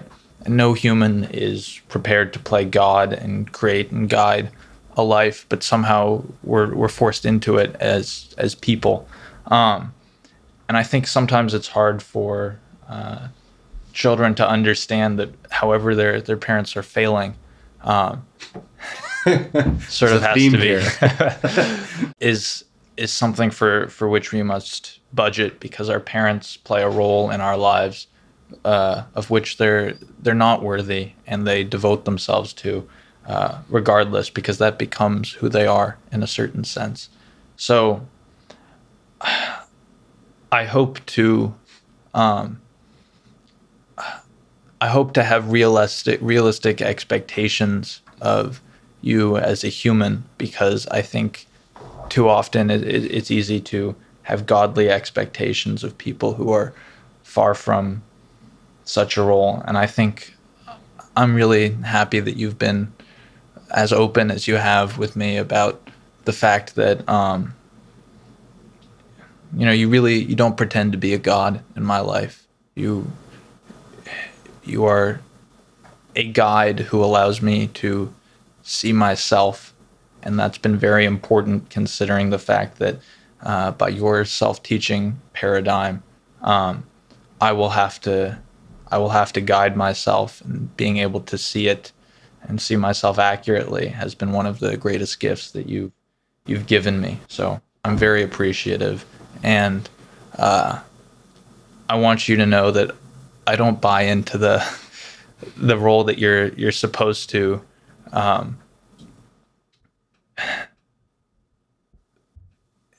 sort of fake your way through in my life, but I am unbelievably happy with a more realistic connection that we've been able to build in lieu of it. So I think it's been easier on you, actually, as you come to realize what I don't know, what I can't do. And that there's been a period of time, I guess, that's fascinating to me, where you're sort of surprised that I don't know the answer to a certain thing as well as you do. And that I remember going through this with a particular mathematician who I held, and I still hold in awe, named David Kazdan. And he famously said to, and weirdly, our family knew his family in the Soviet Union, but he said, Eric, I always appreciate you coming to my office, because I always find what you have to say interesting, but you have to realize that in the areas that you're talking about, you are no longer the student. You are actually my teacher. And I wasn't prepared to hear that. And there are many ways in which, as I was just saying with the Mozart, I am learning at an incredible rate from you. I used to learn from you because I didn't understand what was possible. You were very much, I mean, this is the weird thing. There used to be this thing called Harvey, the invisible rabbit. This guy had a rabbit that was like 6 feet tall that only he could see. Maybe it was talking. Yeah. And that was like you at age 4. Is you were saying batshit crazy things that were all totally sensible and nobody else could put them together. And so what's wonderful is that the world hasn't caught on, but enormous numbers of people are starting to. And I really do hope that that genuineness of spirit and that outside the box intellectual commitment serves you well as the world starts to appreciate that. I think you're a very trustworthy voice. You don't get everything right, but the idea that we have somebody at your age who's embedded in your generation who can tell us something about what's happening is really valuable to me. And I do hope that you'll consider boosting that voice more than just at the dinner table. I apologize for saying this 4-letter word, but do you love Zev? I was really worried it was going to be another 4-letter word. There's so many to choose from. It doesn't even rise to the level of a question. I mean, there are a tiny number of people with whom you share so much life that you can't even think of yourself in their absence. And I don't know if Zev would find that, but you can have a kid and never make this level of connection. I think even right down to the fact that, you know, when Zev chooses Boogie Woogie piano for his own set of reasons why I would choose Boogie Woogie piano if I could play in any style, it's a question about a decrease in loneliness. You know, like my grandfather played the mandolin, and I had to learn some mandolin because otherwise that instrument would go silent. You don't expect that you get this much of a chance to leave this much of yourself in another person who is choosing it and recreating it rather than it being directly instilled. And my proudest achievement is, in a certain sense, having not taught him and having shared this much. So, you know, it's not even love. It's like well beyond. So you mentioned love for you making a less lonely world. I think I speak for, I would argue, probably millions of people that you, Eric, because this is a conversation with you, have made for many people, for me, a less lonely world. And I can't wait to see how you, Zev, develop as an intellect, but also I'm so heartwarmed by the optimism and the hopefulness that was in you that I hope develops further. And lastly, I'm deeply thankful that you, Eric, are my friend and would honor me with this watch. It means more than words can say. Thanks, guys. Thanks for talking today. Thank you. Thanks for listening to this conversation with Eric Weinstein, and thank you to our sponsors: Indeed Hiring Site, Theragun Muscle Recovery Device, Wine Access Online Wine Store, and Blinkist app that summarizes books. Click the sponsor links to get a discount and to support this podcast. And now let me leave you with some words from Socrates. To find yourself, think for yourself. Thanks for listening, and hope to see you next time.